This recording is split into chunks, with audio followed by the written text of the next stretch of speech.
இயக்குனர் சேரலாதன் அவர்களே, நெறியாளர் தாமோதரன் அவர்களே, ஐயா மோகன்ராஜ் அவர்களே, கடல் கடந்து சென்றிருந்தாலும் நம்முடைய மண்ணின் மீது பாசம் கொண்டு நம்முடைய இயக்கப்பற்றோடு நம்முடைய தோழர்களுக்கு நாள்தோறும் உற்சாகம் அளித்துக் கொண்டிருக்கக்கூடிய ஐயா சோம வேலாயுதம் ஐயா அவர்களே, சோம இளங்கோவன் அவர்களே, அம்மா சரோஜாமா அவர்களே, இன்னும் பல ஆளுமைகள் இங்கே கலந்து கொண்டிருக்கிறார்கள். அனைவரையும் ஐயா அவர்கள் தமிழ்ச்சிறர் அவர்கள் விழித்திருக்கிறார்கள். இதை மீண்டும் அவர்களை நான் விழிப்பதில் நேரம் விரயமாகும் என்ற காரணத்தினால் இதில் கலந்து கொண்டிருக்கக்கூடிய அனைத்து ஆளுமைகளுக்கும் பெரியார் பெருந்தொண்டர்களுக்கும் என்னுடைய பணிவன்பான வணக்கத்தினை தெரிவித்துக் கொள்கின்றேன். திருச்சியிலே கடந்த 16/9/2022 முதல் 25/9/2022 வரை சிறப்பானதொரு புத்தக கண்காட்சி நடந்தது. பல ஆண்டுகளாக இந்த புத்தக கண்காட்சி திருச்சியிலே நடைபெறாமல் இருந்தது. நாங்கள் எல்லாம் ஏங்கிக் கொண்டிருந்தோம். சென்னை புத்தக கண்காட்சிக்கு எங்களால் வர முடியவில்லையே, மற்ற ஊர்களில் நடக்கக்கூடிய புத்தக கண்காட்சிக்கும் செல்ல முடியவில்லை என்ற ஏக்கத்தோடு இருந்த நிலையிலே திருச்சியிலே வந்து இந்த புத்தக கண்காட்சி அமைந்தது மிகப்பெரிய வாய்ப்பாக அமைந்தது. எல்லா நாளும் என்னால் செல்ல முடியாவிட்டாலும் எப்படியாவது இங்கே சென்று நம் புத்தகங்களை பெற்றுவிட வேண்டும் என்கின்ற ஆவலில் அந்த புத்தக கண்காட்சிக்கு ஒரு நாள் சென்றேன். அங்கே பல்வேறு வகையான புத்தகங்களையும் நான் வாங்கினேன். கிட்டத்தட்ட ஒரு 2500 ரூபாய்க்கு மேல் புத்தகங்களை வாங்கினேன். அதில் பெரும்பாலானவை RSS சம்பந்தப்பட்டவை. RSS காரர்கள் என்னதான் சொல்லுகிறார்கள், அவர்கள் எப்படிப்பட்ட கொள்கையை மக்களுக்கு தெரிவித்துக் கொண்டிருக்கிறார்கள் என்பதை தெரிந்து கொள்ள வேண்டும் என்பதற்காக கோல்வால்கர் எழுதிய அந்த ஞானகங்கை நூலையும் வாங்கினேன். இன்னும் பல அவர்கள் விட்டிருக்கக்கூடிய உதார்களை எல்லாம் தெரிந்து கொள்ள வேண்டும் என்பதற்காக பல்வேறு நூல்களை வாங்கினேன். அதுல வந்து அது வெளியிட்டவங்க வந்து விஜயபாரதம் பதிப்பகத்தார். அந்த விஜயபாரதம் பதிப்பகத்தார் தான் இந்துத்துவ அம்பேத்கர் என்ற நூலையும் வெளியிட்டு இருக்கிறார்கள். அவர்கள்தான் பெரியாருடைய ஈவ ராமசாமி நாயக்கரின் மறுபக்கம் என்ற நூலையும் வெளியிட்டு இருக்கிறார்கள். இது இரண்டையும் எழுதியது ஒரே ஆள் தான், வெங்கடேசன் என்பவர். அந்த நபர் வந்து ஒரு சிறிய கத்துக்குட்டி. அவர் வந்து அறகுறையா படிச்சுட்டு, அம்பேத்கர் அறகுறையா படிச்சுட்டு இந்துத்துவ அம்பேத்கர் என்று எழுதியிருக்கிறார். அந்த நூலில் என்னதான் உள்ளே இருக்கிறார் என்று தெரிந்து கொள்ள வேண்டும் என்பதற்காக அந்த விஜயபாரதம் அந்த புத்தக ஸ்டாலுக்கு சென்று அந்த புத்தகத்தை கேட்டேன். அங்கே இல்லை. அவர்கள் வந்து நாங்கள் வரவழைத்து ஒரு 2 நாளில் நாங்கள் மீண்டும் தருகிறோம் என்று சொன்னார்கள். அது வரவே இல்லை, கடைசி வரைக்கும் வரவே இல்லை. அங்க புத்தக சந்தையெல்லாம் முடித்து விட்டு அன்றைக்கு பாராளுமன்ற உறுப்பினர் வெங்கடேசன் அவர்கள் சிறப்புரையாற்றினார்கள். மிக சிறப்பானது ஒரு உரை. அந்த உரையும் நாங்கள் அந்த தமிழ் மொழி பற்றி அவர்கள் ஆற்றிய உரை மிகுந்த சிறப்பான ஒன்றாக இருந்தது. அதை முடித்துவிட்டு நான் வீட்டுக்கு வந்த பிறகுதான் ஒரு முகநூல் பதிவை பார்த்தேன். நம்முடைய பெரியார் புத்தக நிலையத்தினுடைய பொறுப்பாளராக இருந்த தோழர் பூமிநாதன் அவர்கள் ஒரு பதிவை போட்டிருந்தார்கள். இந்த புத்தக கண்காட்சியில ஒரு அருமையான புத்தகம் விற்பனை ஆகிக் கொண்டிருக்கிறது. தோழர் நந்தலாலா ஊரும் வரலாறு என்கின்ற ஒரு தலைப்பிலே ஒரு புத்தகத்தை எழுதியிருக்கிறார்கள். திருச்சியினுடைய முக்கால் வரலாற்றை அவர்கள் எழுதியிருக்கிறார்கள். அதிலே தந்தை பெரியாருடைய பெரியார் மாளிகை, திருச்சி பெரியார் மாளிகையினுடைய வரலாற்றை துறவியின் திராவிட மாளிகை என்ற தலைப்பிலே மிக சிறப்பாக எழுதியிருக்கிறார்கள். அதை நம்முடைய தோழர்கள் வாங்கி படித்தால் சிறப்பாக இருக்கும் என்று ஒரு கருத்தை பதிவிட்டிருந்தார்கள். எனவே நான் உடனடியாக அடுத்த 2 நாள் கழித்து மீண்டும் அங்கே சென்று அந்த நூலை பெற்று வந்தேன். பெற்று வந்தவுடன் முதலில் படித்தது அந்த துறவியின் திராவிட மாளிகை, திருச்சி பெரியார் மாளிகை என்கின்ற அந்த கட்டுரை தான். அது மிகுந்த சிறப்பாக அமைந்திருந்தது. பெரியாருடைய மாளிகை எப்படி உருவானது, எந்த ஆண்டு வாங்கப்பட்டது என்பதையெல்லாம் மிக சிறப்பாக அதில் எழுதியிருந்தார். அதே நேரத்தில் அந்த விஜயபாரதம் அந்த புத்தக கடைக்கு அரங்குக்கு சென்று மீண்டும் கேட்டேன், இந்துத்துவ அம்பேத்கர் அந்த புத்தகம் வந்து விட்டதா என்று கேட்டேன். அவர்கள் அந்த புத்தகம் வரவில்லை என்று சொன்னார்கள். ஏனென்று சொன்னால் அவர்களிடத்துல புத்தகம் இல்லை. அந்த இந்துத்துவ அம்பேத்கரை நம்முடைய தோழர்கள் பல பேரும் விமர்சித்து அதனுடைய வண்டவாளங்களை தண்டவாளத்தில் ஏற்றி விட்டார்கள். அதனால் அவர்கள் வெட்கப்பட்டு தான் அந்த புத்தகத்தை மீண்டும் பதிப்பு செய்யவில்லை என்று நான் கருதுகின்றேன். அப்படிப்பட்ட நிலையிலே இந்த ஊரும் வரலாறு என்கின்ற புத்தகம் மிக சிறப்பாக அமைந்திருக்கிறது. இந்த புத்தகத்தை நான் வாங்கி வந்திருக்கிறேன். இந்த புத்தகத்தை பற்றி நம்முடைய ஆசிரியர் அவர்கள் வாழ்வியல் சிந்தனைகளிலே ஒரு கட்டுரை அருமையாக எழுதியிருக்கிறார்கள். கவிஞர் நந்தலாலாவின் கவினொரு படைப்பு இதோ என்று சொல்லி அந்த புத்தகத்தினுடைய சிறப்பை எல்லாம் எழுதிவிட்டு நந்தலாலாவுடைய சிறப்பையும் மிக சிறப்பாக எழுதி அந்த புத்தகத்தை அனைவரும் வாங்கி படியுங்கள் என்று சொல்லி அதை மிகச் சிறப்பாக எழுதியிருந்தார்கள். எனவே அந்த புத்தகத்தை முழுவதும் படித்து விட வேண்டும் என்ற ஆவலில் நான் இப்பொழுது கிட்டத்தட்ட ஒரு 20 கட்டுரைக்கு மேல் நான் படித்து இருக்கிறேன். மொத்தம் 34 கட்டுரைகள் இருக்கின்றது. இந்த 34 கட்டுரைகளும் ஒவ்வொரு தலைப்பிலே மிக சிறப்பாக எழுதியிருக்கிறார்கள். திருச்சிராப்பள்ளியினுடைய வரலாறு முதலிலே 160 ஆண்டுகளுக்கு முன்பே பத்திரிகை துவங்கிய இடம் திருச்சி என்று சொல்லியும் அதே போல சிராப்பள்ளி என்ற அந்த ஊரின் பெயர் திருச்சிராப்பள்ளியான கதையும் குறிப்பிடுகிறார்கள். அதே போல பல தலைப்புகள். 2வது தலைப்பு ஊரின் உச்சியில் பிள்ளையார், காலம் கடந்து நிற்கும் கோட்டையின் கதை. 3வது இறைவனிடம் கையேந்துங்கள், தென்னிந்தியாவில் இஸ்லாம் என்ற தலைப்பு. 3வது குதிரை ஏறி வந்த தமிழ், வீரமாமுனிவரும் திருச்சியும் என்ற தலைப்பில் ஒரு கட்டுரை, அருமையான கட்டுரை. கோடுகளின் ஆதியும் வண்ணங்களின் மூலமும், ஆதிமூலம் என்கின்ற ஓவியரை பற்றி மிக அருமையான கட்டுரை. அதே போல தமிழர்களின் பெருமிதம், சோழன் கரிகாலன் என்கின்ற கட்டுரை. அதே போல அடுத்த கட்டுரை காலத்தின் கையில் கல்லணை, கரிகாலன் முதல் காட்டன் வரை என்கின்ற ஒரு கட்டுரை.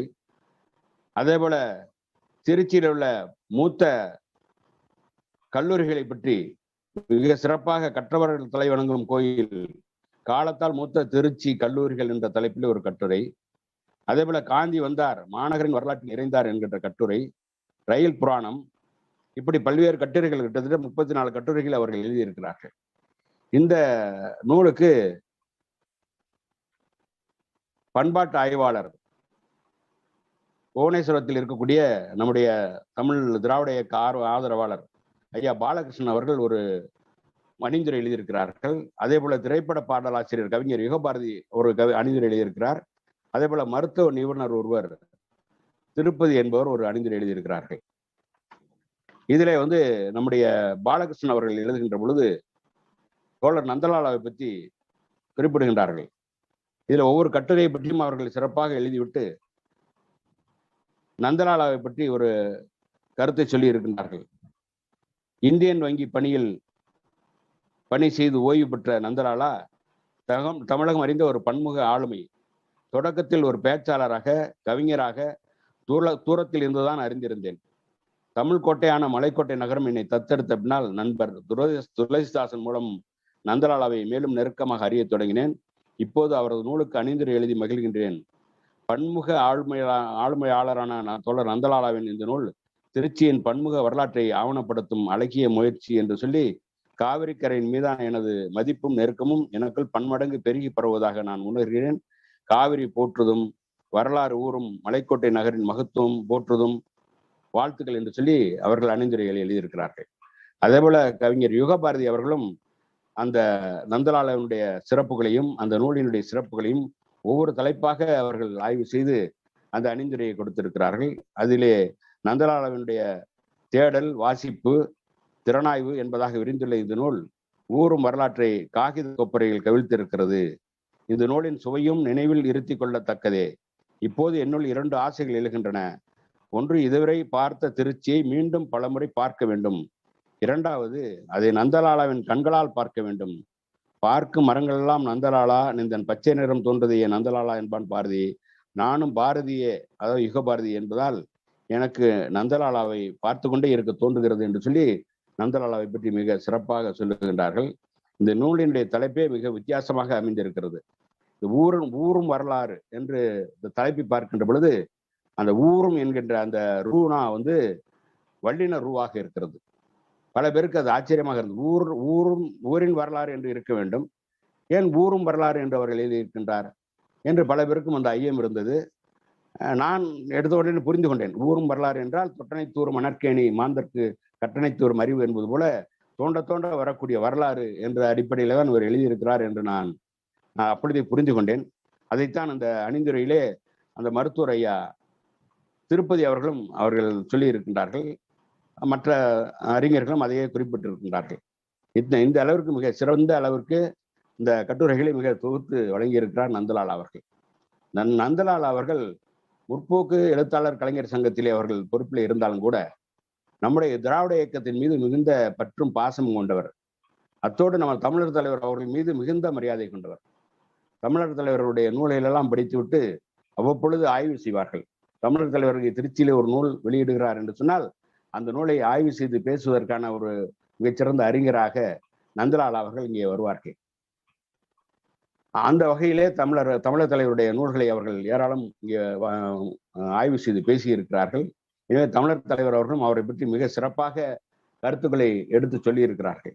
அந்த வகையிலே தான் இந்த நூலை பற்றி அவர்கள் வாழ்வியல் சிந்தனையில் எழுதியிருக்கிறார்கள். அந்த வாழ்வியல் சிந்தனையில் எழுதி அதே நாளிலே திருச்சிக்கு தமிழர் தலைவர் வந்தார்கள். அந்த தமிழர் தலைவர் அவர்களை நந்தலால் அவர்கள் நேரில் சென்று சந்திக்கிறார்கள். அன்றைய நாள் முழுவதும் ஆசிரியர் அவர்களுடைய நந்தலால் அவர்களும் பயணிக்கிறார்கள்.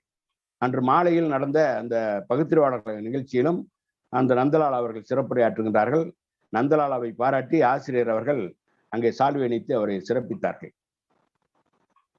இவர்கள் எழுதியிருக்கின்ற அந்த 34 கட்டுரை என்பது முற்றும் பெறவில்லை. இன்னும் நிறைய தகவல்கள் இருக்கின்றன. அதைத்தான் அவர்கள் சொல்லுகின்றார்கள். இந்த வரலாறு என்பது மீண்டும் ஊறும் எழுதி தீராத வரலாறு. இது காலமும் சூழலும் இடம் இருந்தால் இன்னும் 30 கட்டுரைகள் எழுதலாம் என்று சொல்லி அவர்கள் முடித்திருக்கின்றார்கள். நந்தலால் அவர்கள் தன்னுடைய அந்த ஏற்புரையிலே முடித்திருக்கின்றார்கள். திருச்சியில் காலொன்றி நான் தமிழ்நாட்டை தழுவினேன் என்று சொல்லி அதையெல்லாம் எழுதிவிட்டு இந்த கட்டுரைகளுடைய வரலாற்றை எல்லாம் எழுதிவிட்டு மிக சிறப்பாக அந்த இன்னும் 30 கட்டுரைகள் எழுதலாம், அந்த அளவுக்கு செய்திகள் இருக்கின்றன என்பதை அவர்கள் சிறப்பாக சொல்லி இருக்கின்றார்கள். இதிலே நான் முதலாக படித்த கட்டுரை தான் நம்முடைய ஐயாவை பற்றிய துறவி அந்த பெரியார் மாளிகை என்பது. துறவியின் திராவிட மாளிகை, திருச்சி பெரியார் மாளிகை என்பது என்று தலைப்பு கொடுத்து மிக சிறப்பாக எழுதுகின்றார்கள். ஆரம்பத்திலேயே அவர் என்ன சொல்லுகின்றார் என்றால் 1967 பேரறிஞர் அண்ணா அவர்கள் முதலமைச்சராக பதவியேற்றவுடன் அவர் முதலமைச்சராக பதவியேற்பதற்கு முதல் நாளே அவருடைய கார் திருச்சியை நோக்கி வருகின்றது. தந்தை பெரியாரை சந்திக்க இருக்கின்றார்கள். அப்பொழுது தந்தை பெரியாருக்கு அந்த செய்தி போகின்றது. பெரியார் அவர்கள் நாம் தான் கண்ணீர் துளி என்று விமர்சித்தோமே, இவர்களை எப்படி நாம் பார்ப்பது என்று சொல்லி சங்கடப்படுகின்றார்கள். அதையெல்லாம் பொருட்படுத்தாமல் அண்ணா அவர்கள் பெரியாரை சந்தித்து இந்த ஆட்சி உங்களுக்கான ஒரு காணிக்கை என்று சொல்லக்கூடிய வகையிலே அந்த நிகழ்ச்சி அமைந்ததை அங்கே சுட்டி காட்டுகின்றார்கள். அதே போல அந்த பெரியார் மாளிகையை எப்படி உருவானது என்கின்ற வரலாற்றை அவர்கள் சிறப்பாக சொல்லுகின்றார்கள். இந்த பெரியாருடைய இந்த மாளிகை என்பது பெரியாருக்கு தலைமைச் செயலகம் போன்றது. திருச்சி நகரம் என்பது தமிழ்நாட்டினுடைய ஒரு மையப்பகுதியாக அமைந்தது. அந்த மையப்பகுதியிலே பெரியார் மாளிகையை பெரியார் அவர்கள் எப்பொழுது வாங்கினார்கள், அதற்கான ஆவணங்களை கேட்ட பொழுது ஆசிரியர்கள் மனமுவந்து அதனுடைய பத்திரத்தை காட்டினாராம். அதை அன்றைக்கு நம்முடைய பகுத்தறிவாளர்களுக்கு நிகழ்ச்சியை நந்தலால் அவர் சொல்லுகின்றார்கள். யாருமே பத்திரத்தை அவ்வளவு எளிமையாக காட்டிவிட மாட்டார்கள். என் மீது உள்ள நம்பிக்கையில் தமிழர் தலைவர் ஆசிரியர் அவர்கள் அந்த பத்திரத்தை எடுத்து என்னிடத்தில் காட்டினார்கள். அந்த பத்திரம் அந்த மாளிகை என்பது 1950ஆம் ஆண்டு ஜூலை மாதம் 14ஆம் நாள் திராவிட தன்மான பிரச்சார இயக்கத்தின் பெயருக்கு இந்த இடத்தை 50,000 ரூபாய்க்கு வாங்கியிருக்கிறார் என்று அவர்கள் எழுதுகின்றார்கள். இந்த மாளிகையை விற்றவர் டிவி ஐயாசாமி முதலியார் என்பவர். இந்த மாளிகையில் இருந்துதான் வகுப்பாரி உரிமை செல்லாது என்கின்ற அந்த தீர்ப்பை கண்டித்து மிகப்பெரிய மாநாட்டை பெரியார் அவர்கள் கூட்டியிருக்கின்றார்கள். 1950ஆம் ஆண்டு சென்னை உயர்நீதிமன்றமும் டெல்லி உச்ச நீதிமன்றமும் வகுப்புரிமை செல்லாது என்று தீர்ப்பளித்த பொழுது அதனை எதிர்த்து மிகப்பெரிய ஒரு மாநாட்டை இந்த பெரியார் மாளிகையிலே முதலாக பெரியார் அவர்கள் நடத்தினார்கள் என்பதை இங்கே பதிவு செய்திருக்கின்றார்கள். அந்த மாநாட்டிற்கு தலைவராக இருந்தவர் அண்ணாமலை பல்கலைக்கழகத்துடைய துணைவேந்தர் ரத்னசாமி இருந்தார் என்று அந்த செய்தியை இங்கே பதிவு செய்திருக்கிறார்கள். அதே போல மாளிகை வளாகத்தின் இடத்தை முழுமையாக பயன்படுத்த விரும்பிய பெரியார் 1955ஆம் ஆண்டு ஆசிரியர் பயிற்சி, ஆண்களுக்கான ஆசிரியர் பயிற்சி பள்ளி இங்கு தொடங்குகின்றார். இந்த பயிற்சி பள்ளியிலே படித்து கிட்டத்தட்ட 10,000 பேருக்கு மேல் ஆசிரியர்களாக வந்திருப்பார்கள் என்று ஆசிரியர் சொன்னதை நந்தலால் அவர்கள் ஆச்சரியத்துடன் இங்கே பதிவு செய்கிறார். அதுபோலவே ஆதரவற்ற குழந்தைகளுக்கான இல்லத்தை அம்மா நாகம்மையார் பெயரில் 1959லும் 1957 சாதாரண மக்கள் படிக்க ஒரு நடுநிலை பள்ளியையும் பெரியார் இங்கே தொடங்கி இருக்கிறார்கள். அதே போல தொடர்ந்து பெண்களுக்கான ஆசிரியர் பயிற்சி பள்ளியும் 1961 தொடங்கினார். அறிவு சார்ந்த தனது பல பணிகளையும் பெரியார் முதலில் தொடங்கிய இடம் என்ற பெருமையை இந்த பெரியார் மாளிகைக்கு உண்டு என்று இதை பற்றி மிக சிறப்பாக நந்தலால் அவர்கள் இங்கே பதிவு செய்திருக்கிறார்கள். அதற்கு பிறகு KK நகரிலே ஒரு இடம் 100 ஏக்கர் பரப்புள்ள இடத்தை பெரியார் அவர்கள் 58 ஏலத்திலே வாங்குகின்றார்கள். அந்த இடத்திற்கு தான் 1980க்கு பிறகு பெரியார் மறைந்த பிறகு பெரியார் கல்வி வளாகத்திலே அங்கே அனைத்து கல்வி நிறுவனங்களும் கொண்டு போய் சேர்க்கப்படுகிறது. ஆனால் இன்றைக்கு என்ன ஒரு வேதனை என்று சொன்னால், அந்த ஆசிரியர் பயிற்சி நிறுவனம் இன்றைக்கு நடக்கவில்லை. ஏனென்று சொன்னால், இன்றைக்கு தமிழகத்திலே ஆசிரியர் பயிற்சி முடித்தவர்களுக்கு வேலைவாய்ப்பு மிகவும் குறைந்து விட்டது. ஆசிரியர்களுக்கான கல்வி தகுதியை அவர் பட்டப்படிப்பாக ஆக்கி பிஎட் என்கின்ற பட்டப்படிப்பை கொண்டு வந்து அதற்கும் நெட்டு தேர்வு என்றெல்லாம் பல தேர்வுகளை கொண்டு வந்து அந்த ஆசிரியர்களுக்கான அந்த ஆசிரியர் பயிற்சி பள்ளியினுடைய தேவையை மழுங்கடித்து விட்டார்கள். எனவே அதனால இன்னைக்கு வந்து ஆசிரியர் பயிற்சி பள்ளி அங்கே இல்லை. ஆனாலும் நம்முடைய கல்வி பணிகள் நம்முடைய கல்வி வளாகத்தில் மிக சிறப்பாக நடந்து கொண்டிருக்கிறது. இந்த பெரியார் மாளிகையில் தான் நந்தலால் அவர்கள் பதிவு செய்கிறார்கள். இந்த பெரியார் மாளிகையில் தான் 1920ஆம் ஆண்டு ஜனவரி 14ஆம் தேதி உண்மை இதழை புலவர் இமயவரம்பனை கொண்டு ஆசிரியராக கொண்டு அங்கே தொடங்குகின்றார்கள். அதன் வெளியிடுபவராக ஆசிரியர் ஐயா வீரமணி அவர்கள் இருக்கின்றார்கள். அதே போல இயக்கத்தினுடைய விடுதலையினுடைய 2வது பதிப்பு இங்கேதான் வெளிவந்து கொண்டிருக்கிறது. இன்றைக்கும் அது வெளிவந்து கொண்டிருக்கிறது. அதே போல இந்த பெரியார் மாளிகை பெரிய ஐயா அவர்கள் பார்த்து கட்டியிருக்கிறார்கள். மெட்ராஸ் டெரஸ் என்று சொல்லப்படும் பழைய கால ஓட்டு முறையை விரும்பி பெரியார் இந்த மாளிகையை கட்டியுள்ளார்கள். நல்ல உயரமாக உள்ளது. இந்த கட்டடத்தின் வரைபடத்தை பெரியாரே வரைந்தாராம். இதை படிப்பதற்கு நமக்கு மிகுந்த ஆச்சரியமாக இருக்கிறது. இந்த கட்டிடத்தின் வரைபடத்தை பெரியாரே வரைந்தாராம். நடுக்கூடத்தில் ஊஞ்சல் இருந்துள்ளது. ஊஞ்சலில் உட்கார்ந்து ஆடியபடியே பேசுவது அவருக்கு பிடிக்குமாம். இந்த மாளிகையின் பழமையை இன்றும் பாதுகாத்து வருகின்றனர் திராவிடர் கழகத்தினர். பெரியார் மாளிகை என்பது மக்கள் வைத்த பெயர். மாளிகைக்குரிய எந்த வசதியையும் பெரியார் செய்து கொள்ளவில்லை. அவருக்கான படுக்கை அறையே மிகச் சின்னதாக உள்ளது. அந்த அறையில் அவர் பயன்படுத்திய பொருள்கள் நம் பார்வைக்கு இன்னமும் வைக்கப்பட்டுள்ளன. அதில் நாட்டு நடப்பை தெரிந்து கொள்ள அவர் பயன்படுத்திய ரேடியோ நம்மை உணர்ச்சியில் தள்ளியது. எந்த அலைவரிசையும் சேராமல் தன் சுய அலைவரிசையை எல்லோரையும் கேட்க வைத்தவர்களாவர் என்று அதற்கு விளக்கம் கொடுக்கிறார் நந்தலாலா. அதே போல 49 பெரியாரை விட்டு பிரிந்த அண்ணா 67 மார்ச் 2 பெரியாரை திருச்சி மாளிகையில் சந்தித்த போது அவர் முதல்வராக பதவியேற்கவில்லை. அண்ணா பதவியேற்றது 1967 மார்ச் 6 அன்றுதான். முதலமைச்சராக பின்னும் பெரியாரை அண்ணா சந்தித்தது திருச்சியின் இதே மாளிகையில் தான். எந்த நிகழ்ச்சி என்றால், தந்தை பெரியாருக்கு சிலை வைத்த நிகழ்ச்சி. அந்த பெரியார் சிலை தான் தமிழ்நாட்டிலேயே வைக்கப்பட்ட முதல் சிலை. பெரியாருக்கு வைக்கப்பட்ட முதல் சிலை. அந்த பெரியார் சிலையை வைப்பதற்காகத்தான் அண்ணா அவர்கள் மீண்டும் பெரியாரை அங்கே சந்திக்கிறார்கள். அந்த பெரியார் வாழ்ந்த காலத்திலேயே அவருக்கு முதல் சிலை எழுப்பிய ஊர் திருச்சி. அந்த திருச்சி சந்தித்த பெரும் விழாவாக அது மாறியது. அந்த திருச்சி மத்திய பேருந்து நிலையத்துக்கு எதிரே சிலை அமைக்கப்பட்டது. அந்த சிலை அமைப்பு குழுவிலே டிடி வீரப்பா, நோபல் கோவிந்தராஜன் போன்றோர் பெரும் பங்காற்றினர். நடிகர் திலகம் சிவாஜி கணேசனுடைய பங்களிப்பு சிறப்பானது. காலையில் பெரியாரின் 88ஆம் நாள் பிறந்த நாள் பொதுக்கூட்டம் முதல்வர் அண்ணா தலைமையில் நீண்ட இடைவெளிக்கு பிறகு அந்த பொதுக்கூட்டம் நடைபெறுகிறது. அண்ணா விருந்தினர் மாளிகையிலிருந்து பெரியார் மாளிகைக்கு போறாரு. போகும்போது அந்த அரசு கார்ல போகல, தன் முதல்வருக்கான கார்ல போகல, பெரியாருடைய வேனில் தான் போகிறார். இருவரும் ஒன்றாக சேர்ந்து மேன்காடு கேட்டுக்கு போறாங்க.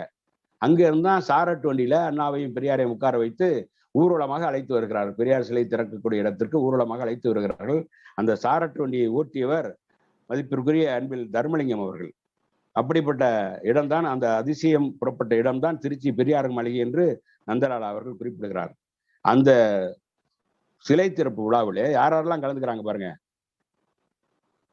காமராஜர் பெரியார் சிலையை திறந்து வைக்கிறார், முன்னாள் முதல்வர். இந்நாள் முதல்வர் அண்ணா அவர்கள் அதிலே கலந்து கொள்கிறார்கள். அன்றைக்கு வந்து அவ்வளவு அரசியல் நாகரிகம் இருந்திருக்கிறது. முன்னாள் முதல்வரும் இந்நாள் முதல்வரும் கலந்து கொள்ளக்கூடிய ஒரு அருமையான வாய்ப்பு. அதிலே குன்றக்குடி அடிகளார் அதிலே கலந்து கொண்டு அந்த சிலை திறப்பு விழாவை பேசியிருக்கிறார்கள்.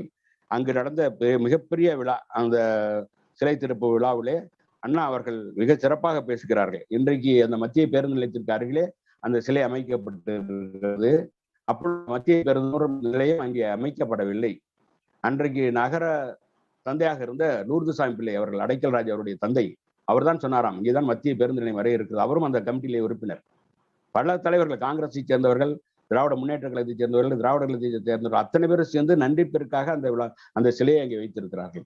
அந்த லூர்துசாமி அவர்கள் தான் சொன்னாராம், இந்த இடத்திலே மத்திய பேருந்து நிலையம் வரை இருக்கிறது, அதற்கு எதிரிலே நீங்கள் சிலை வைத்தால் மிக சிறப்பாக இருக்கும் என்று அந்த ஆலோசனை கொடுத்தாராம். எனவே அந்த இடத்திலே அந்த சிலையை வைத்திருக்கிறார்கள். அதிலே குன்றக்குடி அடிகளார், இன்னும் பல ஆன்மீக தலைவர்கள்லாம் கலந்து கொண்டிருக்கிறார்கள். அதே போல சாதியை பாதுகாக்கும் அரசியல் சட்ட பிரிவை எரிப்பது என்ற பெரியாரின் போராட்டம் திராவிட இயக்க வரலாற்றின் சட்ட எரிப்பு போராட்டத்திலே 10,000க்கும் அதிகமானோர் கைதானார்கள், 3000 பேர் சிறை சென்றார்கள் என்ற வரலாறுலாம் நமக்கு தெரியும். இதுல அந்த சிறையில இருந்து பட்டுக்கோட்டை ராமசாமியும் மலன்மேடு வெள்ளைச்சாமியும் இறந்து போய்விட்டார்கள். அவருடைய உடலை நம்மிடத்திலே கொடுக்காமலேயே புதைத்து விட்டார்கள். அந்த உடலை அன்றைக்கு சிறையிலே பெரியார் இருந்த நிலையிலே அன்னை மணியம்மையார் அவர்கள் அரசாங்கத்தோடு போராடி அந்த அந்த இரண்டு உடல்களையும் பெற்று பெரியார் மாளிகையில் வைத்துத்தான் மிகப்பெரிய ஊர்வலமாக எடுத்து சென்று திருச்சி ஓயாமரியிலே அதை அடக்கம் செய்திருக்கிறார்கள் என்ற தகவலையும் இங்கே நந்தலால் அவர்கள் பதிவு செய்திருக்கிறார்கள். அதே போல பெரியாரின் மறைவுக்கு பிறகு இந்த மாளிகையில் தான் அன்னை மணியம்மையார் அவர்களும் தலைவராக தேர்ந்தெடுக்கப்பட்டார்கள். அதே போல பொதுச் செயலாளராக ஐயா ஆசிரியர் அவர்களும் இங்கே தேர்ந்தெடுக்கப்பட்டார்கள். அதே திருச்சி மாளிகையிலே மிகப்பெரிய ஒரு சுவாரஸ்யமான ஒரு சம்பவம் நடந்திருப்பதாக நந்தலாலா குறிப்பிடுகின்றார். அந்த சம்பவம் தான் ஆசிரியருடைய திருமணம். அந்த ரங்கம்மாள் சிதம்பரம் அந்த இருவரும் விதவையர், 2 பேருமே விதவை, வேறு வேறு சாதியைச் சேர்ந்தவர்கள். அந்த சாதி மறுப்பு திருமணத்தை, சுயமரியாதை திருமணத்தை தந்தை பெரியார் அவர்கள் நடத்தி வைத்தார்கள். அந்த திருமணம் தான் சட்டப்படி செல்லாது என்று சென்னை உயர்நீதிமன்றம் தீர்ப்பளித்தது.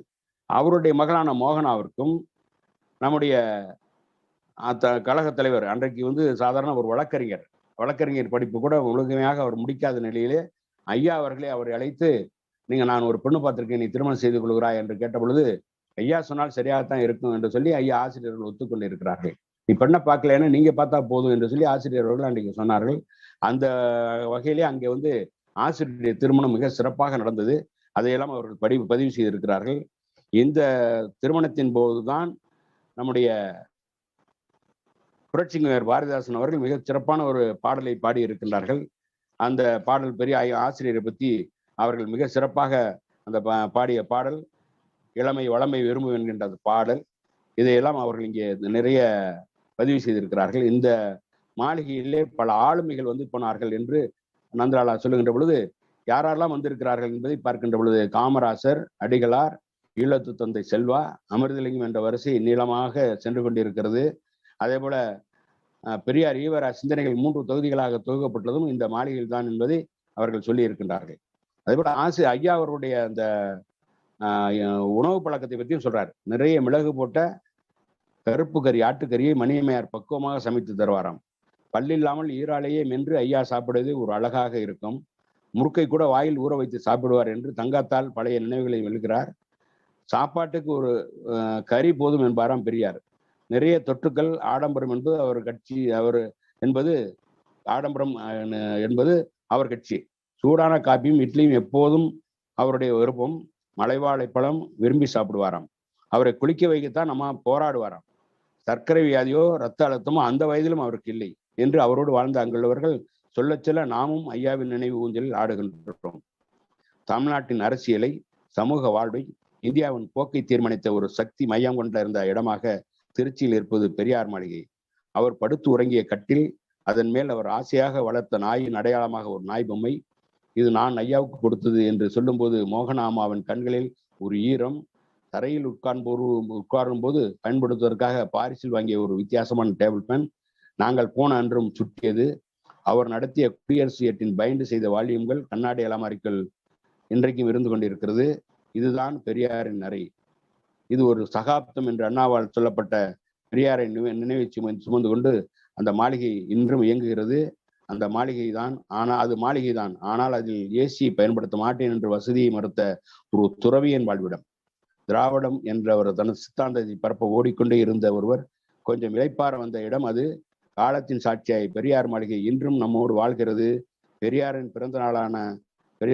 பிறந்த நாளை சமூக நீதி நாளாக அறிவித்த தமிழ்நாடு அரசின் அரசியல் உறுதியை நினைத்து அந்த 70 வயதை கடந்த திராவிட மாளிகை மகிழவே செய்யும் என்று சொல்லி அந்த கட்டுரையை அவர்கள் முடித்திருக்கிறார்கள். மிக சிறப்பான கட்டுரை. அதே போல அந்த கட்டுரைகளே பல தலைப்புகளை நான் படித்த பொழுது இந்த மலையப்பனுடைய அந்த சாதனைகள் மிக அற்புதமாக இருந்தது. ஆனால் ஐயா அவர்கள், தமிழ்ச்செல்வர் அவர்கள் அந்த தலைப்பிலே நான் உரையாற்றி விடுகிறேன், நீ அதை மட்டும் விட்டுவிட்டு மற்ற இதெல்லாம் பேசு என்று சொன்னார்கள். இருந்தாலும் அதில் ஒரு சில வார்த்தைகளை நாம் சொல்ல விளைகின்றேன். எடுத்த எடுப்பிலேயே ஒரு செய்தியை சொல்லுகிறார் நந்தலாலா.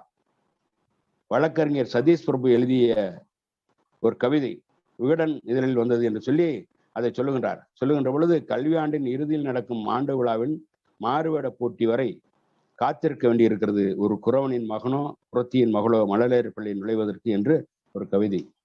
ஒரு குறவன் புரத்தி இடத்துலதான் அங்க குறவன் அவர்கள் கல்லூரியிலோ பள்ளியிலோ நுழைய முடியும் என்கின்ற அந்த நிலையை மாற்றி அந்த அந்த நரிக்குறவர்களுக்காக, நாடோடி மக்களுக்காக ஒரு இடத்தை கொடுத்து, அவர்களுக்கு குடியிருப்பை கட்டி கொடுத்து, அவர்களுக்கு நிலங்களையும் கொடுத்து, விவசாயம் செய்வதற்கு உழவு மாடையும் ஏற்கலப்பையும் கொடுத்து அவர்களை சிறப்பு செய்தவர், அவர்களுடைய வாழ்விலை ஒளியேற்றி வைத்தவர் ஐயா மலையப்பன். அவருடைய மனிதாபிமானமான நிகழ்ச்சிகள், பல நிகழ்ச்சிகளை இங்கே ஐயா அவர்கள், தமிழ்ச்சர் அவர்கள் ஏராளமாக சுட்டி காட்டியிருக்கிறார்கள். இந்த கட்டுரை என் மனதை மிகவும் கவர்ந்த கட்டுரை. அதே போல ஐயா எம்.ஆர். ராதாவை பற்றி மிக சிறப்பான ஒரு கட்டுரையை நந்தலாலா அவர்கள் எழுதியிருக்கிறார்கள். அந்த கட்டுரை என்னவென்றால், கரகரப்பாய் ஒரு கழக குரல், நடிகவேல் எம்.ஆர். ராதா என்கின்ற தலைப்பிலே அந்த கட்டுரையை அவர்கள் எழுதியிருக்கிறார்கள்.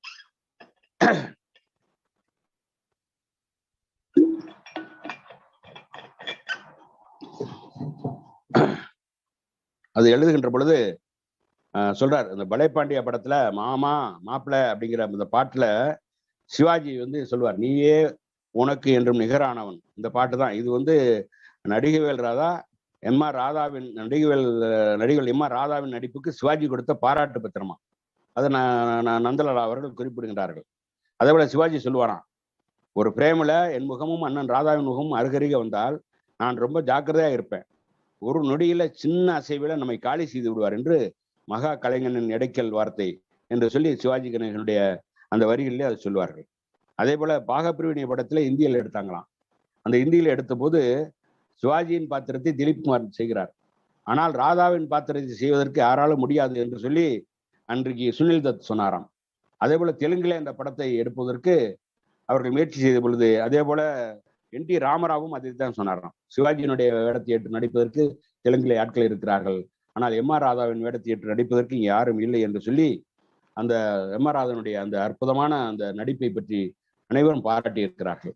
அப்படிப்பட்ட பாராட்டப்பட்ட அந்த அருமையான ஒரு நடிகர் தான் எம்.ஆர். ராதா அவர்கள். அவர் திருச்சியில தான் வாழ்ந்தார். அதனாலதான் இந்த நூல்ல அவரை பத்தி எழுதுகிறார். திருச்சியில அந்த ராதா காலனின்னு அழைப்பாங்க. அதை அந்த அளவிற்கு அங்க அவர்கள் திருச்சியில செங்குளம் காலனி என்ற பகுதியிலே அவர் வாழ்ந்தார்கள். அவர் வாழ்ந்த பொழுது அந்த அந்த பகுதியை ராதா காலனின்னு அணைச்சாங்க. அதுல அவர் வீட்டுல ஒரு நாள் என்ன பண்றாரு, வீட்டுல அவருடைய கழிவறையை சாக்கடையை சுத்தம் பண்ணிட்டு இருக்காரு. இப்ப அந்த பக்கம் போன ஒரு ஆள் என்னங்க நீங்க சாக்கடையெல்லாம் நீங்க எவ்வளவு பெரிய ஆளு, நீங்க போய் சாக்கடையெல்லாம் தள்ளுறீங்கன்னாப்ப, என் வீட்டு சாக்கடை தானே நான் சுத்தம் பண்றேன், உன் வீட்டு சாக்கடையை நான் சுத்தம் பண்றேன், இதுல என்னையா உயர்வு தாழ்வு அப்படின்னு சொல்லி அவருடைய அந்த பெரிய நடிகர் என்ற பிம்பத்தை உடைத்தார் என்று சொல்லி நந்தலாலா அவர்கள் அவரை பற்றி சொல்லுகின்றார்கள். அவர் நடித்த அந்த ரத்த கண்ணீர் நாடகத்தை பற்றி சொல்லுகின்ற பொழுது, அந்த ரத்த கண்ணீர் நாடகம் 3000 முறை மேடை ஏறி இருக்கிறது. அந்த மேடை ஏறிய அந்த நாடகத்தை சாகித்ய அகாடமியின் செயலாளராக இருந்த பிரபாகர் என்பவர் சொன்னாராம், இவர் ஒரு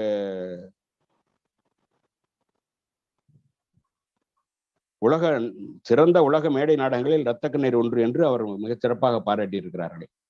அதே போல அந்த நாடகத்தை சினிமாவாக எடுக்கின்ற பொழுது அந்த சினிமாவுக்கு அன்றைக்கு 1.25 லட்சம் சம்பளம் வாங்கிட்டு அன்றைக்கு கே.பி. சுந்தரம்பாள் தான் 1 லட்சம் சம்பளம் வாங்கக்கூடிய மிகச்சிறந்த நடிகையா இருந்திருக்கிறார்கள். அதை விட 25,000 எனக்கு சேர்த்து தரணும் என்று சொல்ல பொழுது அதனுடைய தயாரிப்பாளர் அந்த 25,000 1.25 லட்சத்தையும் தருவதற்கு தயாராக இருந்து அந்த படத்தை எடுத்திருக்கிறார்கள்.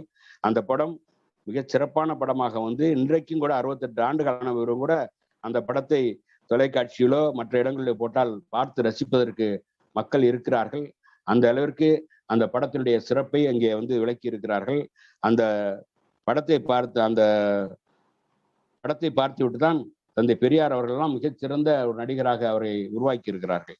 அதே போல நடிகவேல் அவர்களுக்கு நடிகவேல் என்ற பட்டம், எம்.ஆர். ராதா அவர்களுக்கு நடிகவேல் என்ற பட்டத்தை திருத்தி தேவர்காலையில் நடந்த போது பெரியார் முன்னிலையில் பட்டுக்கோட்டை அழகிரி அவர்களால் அந்த பட்டத்தை வழங்கி இருக்கிறார்கள்.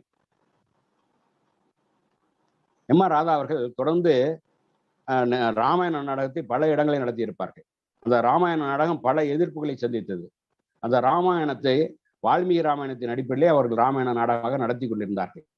அவர் ராமாயண நாடகம் நடக்கின்ற பொழுது அந்த மேடையினுடைய 2 பக்கங்களிலும் அதுக்கான ஆதாரங்களை புத்தகங்களாக அடுக்கி வைத்திருப்பாராம். நான் சொல்றது தப்புன்னா யாராவது இந்த புத்தகத்திலிருந்து வந்து எடுத்து காட்டுங்க அப்படின்னு சொல்லுவாராம். அப்படி வருகின்ற பொழுது அதுல வந்து அவன் வெளியவே போர்டு வச்சிருவாராம். இந்த நாடகம் பார்க்கறதுனால யாருக்காவது மனம் புண்பட்டுச்சுன்னா அவர்கள் கண்டிப்பாக அந்த நாடகத்துக்கு வராதீங்கன்னு சொல்லி போர்டு வச்சிருப்பாராம்.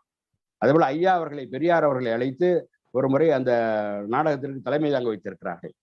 இடைவேளையிலே பெரியார் அவர்கள் பேசிக்கின்ற பொழுது அங்க பார்வையாளராக இருந்த ஒருவர் கூச்சல் போட்டிருக்காரு. நாங்க உங்க நாடகத்தை தான் பார்க்க வந்தோம், இவர் பேச்சு கேட்க வரல அப்படிங்கிறப்ப உடனே சொன்னாராம், நாடகம் முடிஞ்சு விட்டது, எல்லாரும் எந்திரிச்சு போகலாம், இனிமே இவர் தான் பேசுவாரு அப்படின்னு சொன்னாராம். பெரியாரே அதை எதிர்பார்க்கல. அந்த அளவுக்கு துணிச்சல் மிக்கவராக எம்.ஆர். ராதா அவர்கள் திகழ்ந்திருக்கிறார்கள். அதே போல வந்து அண்ணா அவர்கள் சொல்வார்கள். அண்ணா அவர்கள் சொல்லுவது எப்படி சொன்னா, ராதா அவர்கள் நடத்தக்கூடிய ஒரு நாடகம் நாங்கள் நடத்தக்கூடிய 100 மாநாடுகளுக்கு சமம் என்று சொல்லி இருக்கிறார். அதே போல வந்து ஒரு நாடகம் ஒன்று போடுறாரு, விமலா அல்லது விதவின் கண்ணீர் அப்படிங்கிற ஒரு நாடகம். அந்த நாடகம் நடத்துகின்ற பொழுது அந்த ஊர்ல உள்ளவங்க நாகப்பட்டினத்துல நடத்திருக்காங்க. அந்த ஊர்ல உள்ளவங்க எல்லாம் வழக்கு போட்டிருக்காங்க, இந்த நாடகத்துக்கு தடை போடணும்னு சொல்லி. ஆனா அந்த நீதிபதி அவர்கள் அந்த நாடகத்தை நான் பார்க்காம நான் வந்து தடை போட மாட்டேன்னு சொல்லி நேரா வந்து அந்த நாடகத்தை பார்த்திருக்கிறாரு. பார்த்த பிறகு அந்த விதவியினுடைய அந்த அவலங்களை அந்த நாடகத்திலே தெள்ள தெளிவாக எம்.ஆர். ராதா அவர்கள் எடுத்து காட்டிய பொழுது அதை பாராட்டி விட்டு, அந்த நாடகத்திற்கு நான் தடை போட முடியாது, பொட்டு வைக்கக்கூடாது, பூ வைக்கக்கூடாது, பொட்டு வைக்கக்கூடாது, அவளை உடன்கட்டை ஏற்றுவதற்கு சமமாக இருக்கிறது அல்லவா என்று சொல்லி அந்த நீதிபதி அவர்கள் நாடகம் எல்லா ஊரிலும் நடக்கட்டும், ராதா நீண்ட நாள் வாழ்ந்து தொண்டு செய்யடும் என்று சொல்லி அந்த நாடகத்திற்கு அந்த தடைபட மறுத்து விட்டார் என்ற செய்தியையும் இங்கே நம்முடைய நந்தலால் அவர்கள் பதிவு செய்திருக்கிறார்கள். அதேபோல இன்னும் பல சுவாரஸ்யமான செய்திகள். கலைஞர் அவர்களுக்கு அந்த கலைஞர் அவர்கள் எழுதிய தூக்குமடை நாடகத்தை எம்.ஆர். ராதா அவர்கள் நடிப்பார்கள். அந்த நாடகம் நடந்த பொழுது அந்த நாடகத்திற்கு விளம்பரம் செய்த பொழுது அந்த போஸ்டர்ல வந்து என்னன்னா, அறிஞர் கருணாநிதி என்று விளம்பரம் செய்திருந்தாராம் எம்.ஆர். ராதா அவர்கள்.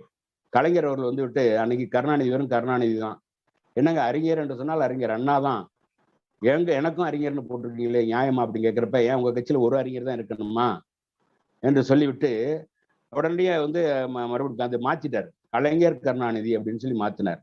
அதுல இருந்து தான் கலைஞர் அவர்களுக்கு அந்த கலைஞர் கருணாநிதி என்ற பட்டம் நீடித்து நிலவுகிறது என்று சொல்லி கலைஞர் அவர்களை முரசொலியில் எழுதியிருக்கிறார் என்ற செய்தியும் நந்தலால் அவர்கள் இதில் குறிப்பிட்டிருக்கிறார்கள்.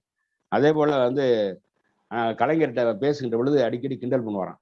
அண்ணா அவர்கள் இந்த திராவிட இயக்கத்திலிருந்து பெரியாரை விட்டு பிரிந்த பொழுது அண்ணாவின் அவசரம் என்று புத்தகம் எழுதி அதை அவரிடையே கொடுத்து படிக்க சொன்னாராம் அண்ணா, எம்.ஆர். ராதா. அது அண்ணா படிச்சிருக்கிறாரு. அது போல வந்து இந்த தூக்குமடை நாடகம் நடிக்கின்ற பொழுது கலைஞர்கிட்ட கேட்பாராம், அந்த நாடகத்துல கலைஞரும் நடிக்கிறாரு, அப்போ வந்து உங்கள் அண்ணாவை தளபதின்னு சொல்றீங்களே, எந்த போருக்கு தளபதி அப்படின்னு கேட்பாராம். உடனே கலைஞர் சொல்லுவாராம், வீணை என்பது வாசிக்கப்படும் போது மட்டும் வீணை இல்லை, அது உரையில் இருந்தாலும் வீணைதான். அதுபோல ஒரு தளபதி என்பவர் போருக்கு போகின்ற போது மட்டும் தளபதி அல்ல, அமைதியான காலத்திலும் கூட அவர் தான் தளபதி என்று சொல்லி அந்த தளபதி என்பதற்கு விளக்கம் கொடுத்தாராம். இதையும் கலைஞர் அவர்கள் தெரிவித்திருக்கிறார்கள் என்பதை நந்தலாலா இந்த நூலிலே சுட்டிக்காட்டி இருக்கிறார்கள். அதே போல வந்து காமராஜர் அவர்கள் எம்.ஆர். ராதா வளைச்சு ஒரு தேர்தல் பிரச்சாரம் செய்ய கூப்பிடுறாரு. தேர்தல் பிரச்சாரம் செய்ய கூப்பிடுகின்ற பொழுது அவர் என்ன சொல்றாருன்னா, என்னுடைய தலைவர் உங்களை ஆதரிக்கிறார், என்னுடைய தலைவர் பெரியார் உங்களை ஆதரிக்கிறார், அதனால நான் உங்களுக்காக நான் வந்து ஊரா போய் பிரச்சாரம் செய்யறேன் அப்படின்னு சொல்லி இருக்கிறாரு. அப்ப அந்த பிரச்சாரம் செய்ததற்காக காமராஜர் அவர்கள் 10,000 ரூபாய்க்கு செக்கு கொடுத்திருக்காரு. ஆனா எம்.ஆர். ராதா அவர்கள் அதை திருப்பி கொடுத்து விட்டார். இந்த பணத்திற்காகவா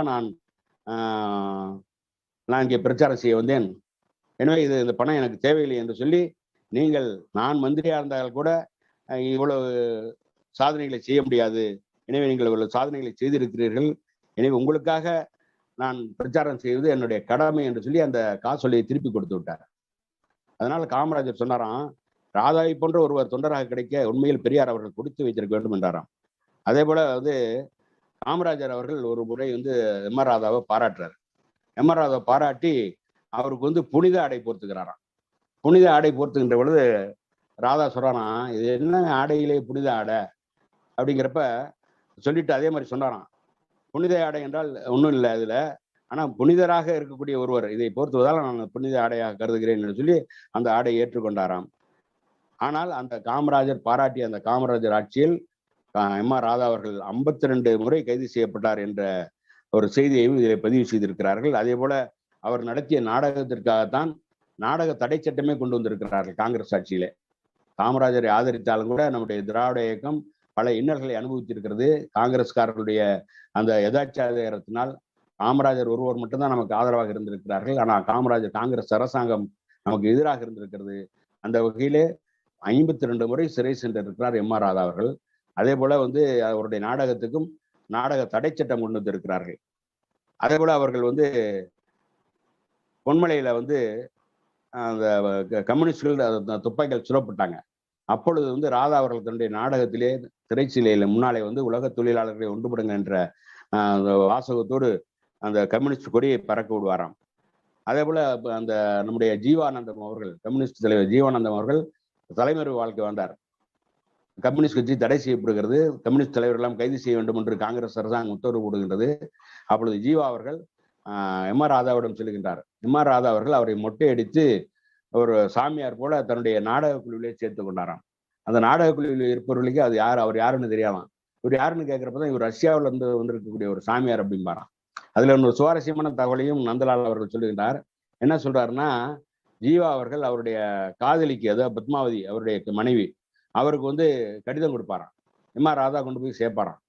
அப்படி சேர்க்கின்ற பொழுது அது ராதா என்ன நினைப்பாரா, இது ஏதோ புரட்சிக்கான ஒரு கடிதம் போல் இருக்குன்னு கொண்டு போய் கொடுப்பாராம்.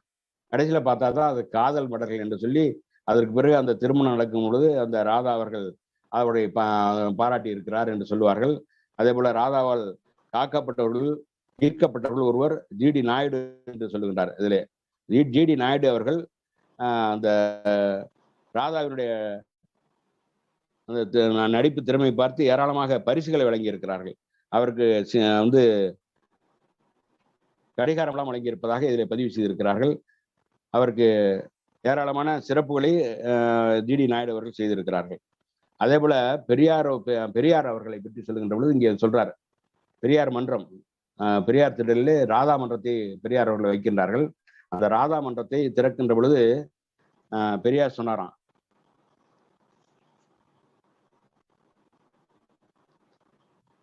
பெரியார் சொல்லுகின்ற அதே வார்த்தை தான், நான் மக்கள் பின்னால போக மாட்டேன், மக்களை என் பின்னால கொண்டு வருவேன் அப்படின்னு பெரியார் சொல்லுவார். அதே போல பெரியார் எப்படி ராதா மன்றத்தை திறக்கிறார் என்றால், எல்லா கலைஞர்களும் ரசிகர்களை திருப்திப்படுத்த அவர்களின் பின்னால் செல்வார்கள். ஆனால் ராதாவோ ரசிகர்களின் திருப்தியை பற்றி கவலைப்படாமல் அவர்களை தன் பின்னால் வர வைப்பவர். அதனால்தான் அவருக்கு மன்றம் வைத்தேன் என்று ராதா மன்றத்தின் திறப்புழாவிலே தந்தை பெரியார் அவர்கள் பேசியதை இங்கே அவர்கள் குறிப்பிட்டிருக்கிறார்கள். அதே போல ராதா அவர்கள் இம்பாலா கார் வச்சிருந்தாராம். அந்த இம்பாலா கார்ல என்ன பண்ணுவாராம், மாட்டுக்கு வைக்கல் புல் அனுப்புறான். அப்ப எல்லாம் கேட்பாங்களா, என்னங்க மாட்டுக்கு போய் வைக்கல் அனுப்புறீங்க அப்படிங்கிறப்ப, என்ன பெரிய இம்பாலா, இதுல ஒன்றும் பெரிய, இதுவும் சாயம் பூசின தகரம் தான், என்னுடைய மாட்டுக்கு புல்லு வேணும், அதை சீக்கிரம் கொண்டு போகணும், அதுக்காக இதுல அனுப்புறேன் அப்படிம்பாரான். அது எதையும் அவர் உயர்வாக நினைத்ததில்லை அப்படிங்கிறதையும் அவர் பதிவு செய்கிறாரு. அதே போல இன்னொரு செய்தியை இங்கே குறிப்பிடுகிறார். விசா சட்டத்திலே அவர்கள் கைது செய்யப்படுகிறார்கள். கைது செய்த போது அங்கே ஓராண்டு காலம் சிறையில் இருக்கிறார். சிறையில் இருந்து அவர்கள் ஒரு நாள் டக்குன்னு விடுதலை செய்கிறாங்க. அவர் காவலர் ஐயா நீங்க போகலாம், உங்களை விடுதலை செஞ்சாச்சுன்னு சொன்னப்ப அவர் சொன்னாராம், என்னையா டக்குன்னு போக சொல்றீங்க, உடனே போக முடியுமா, இருங்க நான் குளிச்சுட்டு வரேன்னு சொல்லி நிதானமாக கிளம்பினாராம். அதனால ராதா இன்பத்தையும் துன்பத்தையும் ஒரே மாதிரி பாவிக்கும் துறவு மனநிலையை பெற்றவர் அப்படின்னு சொல்லி நீங்க நம்முடைய நந்தலால் அவர்கள் சொல்லியிருக்கிறார்கள். அதே போல பல செய்திகளை இதில் சிறப்பாக சொல்லி இருக்கிறார்கள். அப்படிப்பட்ட ராதா அவர்கள் தந்தை பெரியாருக்கு உண்மை தொண்டனாக, உண்மை சீடராக இருந்து பெரியாருடைய கொள்கையை பரப்புவதற்கு பெரியாரோடு துணை இருந்தவர்கள். பல மாநாடுகளிலே அவர்கள் ஊர்வலத்திலே முதலாளாக குதிரையில் ஏறி செல்வார்கள், கழக கொடியை பிடித்துக் கொண்டு செல்வார்கள். அப்படிப்பட்ட ராதா அவர்கள் தந்தை பெரியாருடைய நினைவு நாளிலே 1979 பெரியாருடைய பிறந்த நாளிலே செப்டம்பர் 17 அன்று அவர்கள் மறைந்து போகிறார்கள். அந்த மறைந்து போன நிகழ்ச்சியை நானும் அந்த இறுதி அஞ்சலி செலுத்தக்கூடிய கூட்டத்திலே சென்றேன். 2 லட்சம் பேருக்கு மேல் மக்கள் திரண்டுகின்றார்கள். அதை இங்கே குறிப்பிடுகிறார். 2 லட்சம் மக்கள் திரண்டு அங்கே கண்ணீர் அஞ்சலி செலுத்தினார்கள் என்று சொல்கின்றார். நாங்கள் பல மணி நேரம் காத்திருந்தும் கூட, நானெல்லாம் அன்றைக்கு நெல் நிறுவனத்திலே ஒரு சாதாரண ஒரு கேசுவல் லேபராக, தினக்கூலியாக பணியாற்றி கொண்டிருந்தேன். அப்பொழுது அந்த இறுதி அஞ்சலி நிகழ்ச்சியிலே கலந்து கொள்ளலாம் என்று சொன்ன பொழுது, சென்ற பொழுது பல மணி நேரம் காத்திருந்தும் அவர் உடலை பார்க்க முடியாமல் கூட்டத்திலே அல்லல் பட்டு திரும்பி வந்தோம் என்கின்ற செய்தி இந்த நேரத்தில் நான் பதிவு செய்து கொள்கின்றேன். எனவே அப்படிப்பட்ட ஒரு எம்.ஆர். ராதாவை பற்றி மிக சிறப்பாக இங்கே ஐயா அவர்கள் நந்தலால் அவர்கள் எழுதியிருக்கிறார்கள். அதே போல திருச்சியை பற்றி சொல்லுகின்ற பொழுது ஒரு செய்தியை சொல்றார். திருச்சி என்பது எல்லா மதத்தை சேர்ந்தவர்களும் இங்கே வாழக்கூடியது. இதுல வந்து உச்சி பிள்ளையார் கோயில் இருக்கு, திருவரங்கம் இருக்கு, அதே போல 1000 ஆண்டுகள் கடந்து வாழக்கூடிய நத்தர் வழி தர்கா இருக்கிறது, அதே போல சர்ச்சுகள் இருக்கிறது. இப்படிப்பட்ட அனைத்து மாதா கோயில் எல்லாமே இருந்தும் கூட இந்த திருச்சி நகரத்திலே இதுவரைக்கும் ஒரு சாதி சண்டை மதச்சண்டை வரவில்லை. இதுதான் திருச்சிக்கு ஒரு பெருமை என்று அங்கே பெருமிதமாக சுட்டி காட்டுகின்றார்கள். அந்த சாதி சண்டையும் மதச்சண்டையும் இதுவரைக்கும் திருச்சியில் வந்ததில்லை அப்படிங்கிறத சுட்டி காட்டார். ஆனா இந்த அண்மை காலத்திலே ஒரு 20-30 ஆண்டுகளாக ஆர்எஸ்எஸ் காரர்கள் இந்த திருச்சியில எப்படியாவது மதச்சண்டையை கொண்டு வந்து விட வேண்டும் என்பதற்காக முயற்சி செய்து கொண்டிருக்கிறார்கள். ஒரு 30 ஆண்டுகளுக்கு முன்னால் இங்கே பிள்ளையார் ஊர்வலம் என்ற பெயரிலே எங்கெல்லாம் இஸ்லாமியர்கள் அதிகம் குடியிருக்கிறார்களோ, திருச்சியில பார்த்தீங்கன்னா பீமநகர், பாலக்கரை போன்ற பகுதியெல்லாம் அதிகமா இருப்பாங்க முஸ்லீம்கள். அந்த பகுதியில தான் இங்கே பிள்ளையார் சிலையை வைப்பாங்க. பிள்ளையார் சிலையை வைத்து அங்கே இஸ்லாமியர் இருக்கக்கூடிய தெருக்களில் இழுத்து வருவார்கள், மசூதி இருக்கக்கூடிய தெருக்களில் இழுத்து வருவார்கள், இஸ்லாமியருக்கு எதிராக கோஷங்களை போடுவார்கள், அங்கே கலாட்டா செய்வார்கள். அப்பொழுது அதை பார்த்து அன்றைக்கு இருந்த இஸ்லாமிய இளைஞர்கள் அங்கே அவர்களை எதிர்த்து தாக்குதல் நடத்துவார்கள். அதனால் அங்கே கலவரமெல்லாம் நடந்திருக்கிறது. அதிலே இந்த ஆர்எஸ்எஸ் சேர்ந்த ஒரு டாக்டர் கூட கொல்லப்பட்டார். அதை வைத்து இங்கே காலொன்றி விடலாம் என்று மனப்பால் கொடுத்தது அந்த ஆர்எஸ்எஸ் இந்து முன்னணி கும்பல். ஆனா இங்க இருக்கிற அந்த இஸ்லாமியர்கள் புத்திசாலித்தனமா இப்ப என்ன செய்யறாங்கன்னா, உனக்கு என்ன பிள்ளையார் ஊர்வலம் தான் நடத்தணும், நீ நடத்திட்டு போ, எனக்கு என்ன என்று சொல்லி எந்த பிள்ளையார் ஊர்வலத்திற்கும் இன்றைக்கு எதிர்ப்பு தெரிவிப்பது இல்லை. மாறாக அங்கே பிள்ளையார் ஊர்வலம் வருகின்ற பொழுது இஸ்லாமியர்களே அதை வரவேற்று அவர்களுக்கு வந்து தண்ணீர் பந்தல் வைப்பது மற்றும் அவர்களுக்கு உதவி செய்வது போன்ற காரியங்களை செய்து கொண்டிருக்கிறார்கள். எனவே ஆர்எஸ்எஸ் அந்த கலவரம் செய்ய வேண்டும், சாதி மத கலவரத்தை தூண்ட வேண்டும் என்கின்ற அந்த ஆசை அங்கே தவிடுபடி ஆகிவிட்டது. அந்த நிகழ்ச்சி இங்கே வந்து நந்தலால் அவர்கள் திருச்சியினுடைய சிறப்பாக எந்த சாதி கலவரமும் மத கலவரமும் நடக்காத ஒரே பூமி திருச்சி தான். அமைதி பூங்காவாக வெடிச்சத்தமும் அறிவாள் வீச்சும் பல ஊர்களில் நடந்தது உண்டு. ஆனால் திருச்சி மட்டும் 1000 உண்டு இங்கு ஜாதி, எனில் அந்நியர் வந்து இங்கு புகழென்ன நீதி என்கின்ற அடிப்படையிலே இங்கே அமைதியாக இந்த ஊர் இருக்கிறது என்பதை அவர்கள் அந்த முதல் கட்டுரையிலேயே சொல்லுகிறார்கள். அதே போல அந்த திருச்சியினுடைய வரலாற்றை சொல்லுகின்ற பொழுது திருச்சியிலே அந்த உறையூர் என்கின்ற ஒரு பகுதி இருக்கிறது. அந்த உறையூரைத்தான் தலைநகரமாக கொண்டு சங்ககால சோழர்கள் ஆட்சி செய்திருக்கிறார் என்பதையும் அங்கே சுட்டி காட்டி இருக்கிறார்கள். அதே போல அந்த உறையூரை பற்றி அகநானூற்று பாடலெல்லாம் அதை பற்றி சொல்லப்பட்டு இருக்கிறது என்பதெல்லாம் சொல்லிவிட்டு இன்னொன்றை சொல்லுகிறார்கள். திருச்சிராப்பள்ளிக்கு எப்படி அந்த திருச்சிராப்பள்ளி என்ற பெயர் வந்தது என்பதை சொல்லுகின்றார். அதை வந்து சமண முனிவர்கள் வாழ்ந்த இடத்தை பள்ளி என்று சொல்வார்கள். சமண முனிவர்கள் வாழ்ந்த இடத்தை பள்ளி என்று சொல்வார்கள். அதிலே திருச்சி இங்கே வந்து சிரா என்கின்ற ஒரு சமண முனிவர் வாழ்ந்திருக்கிறார்.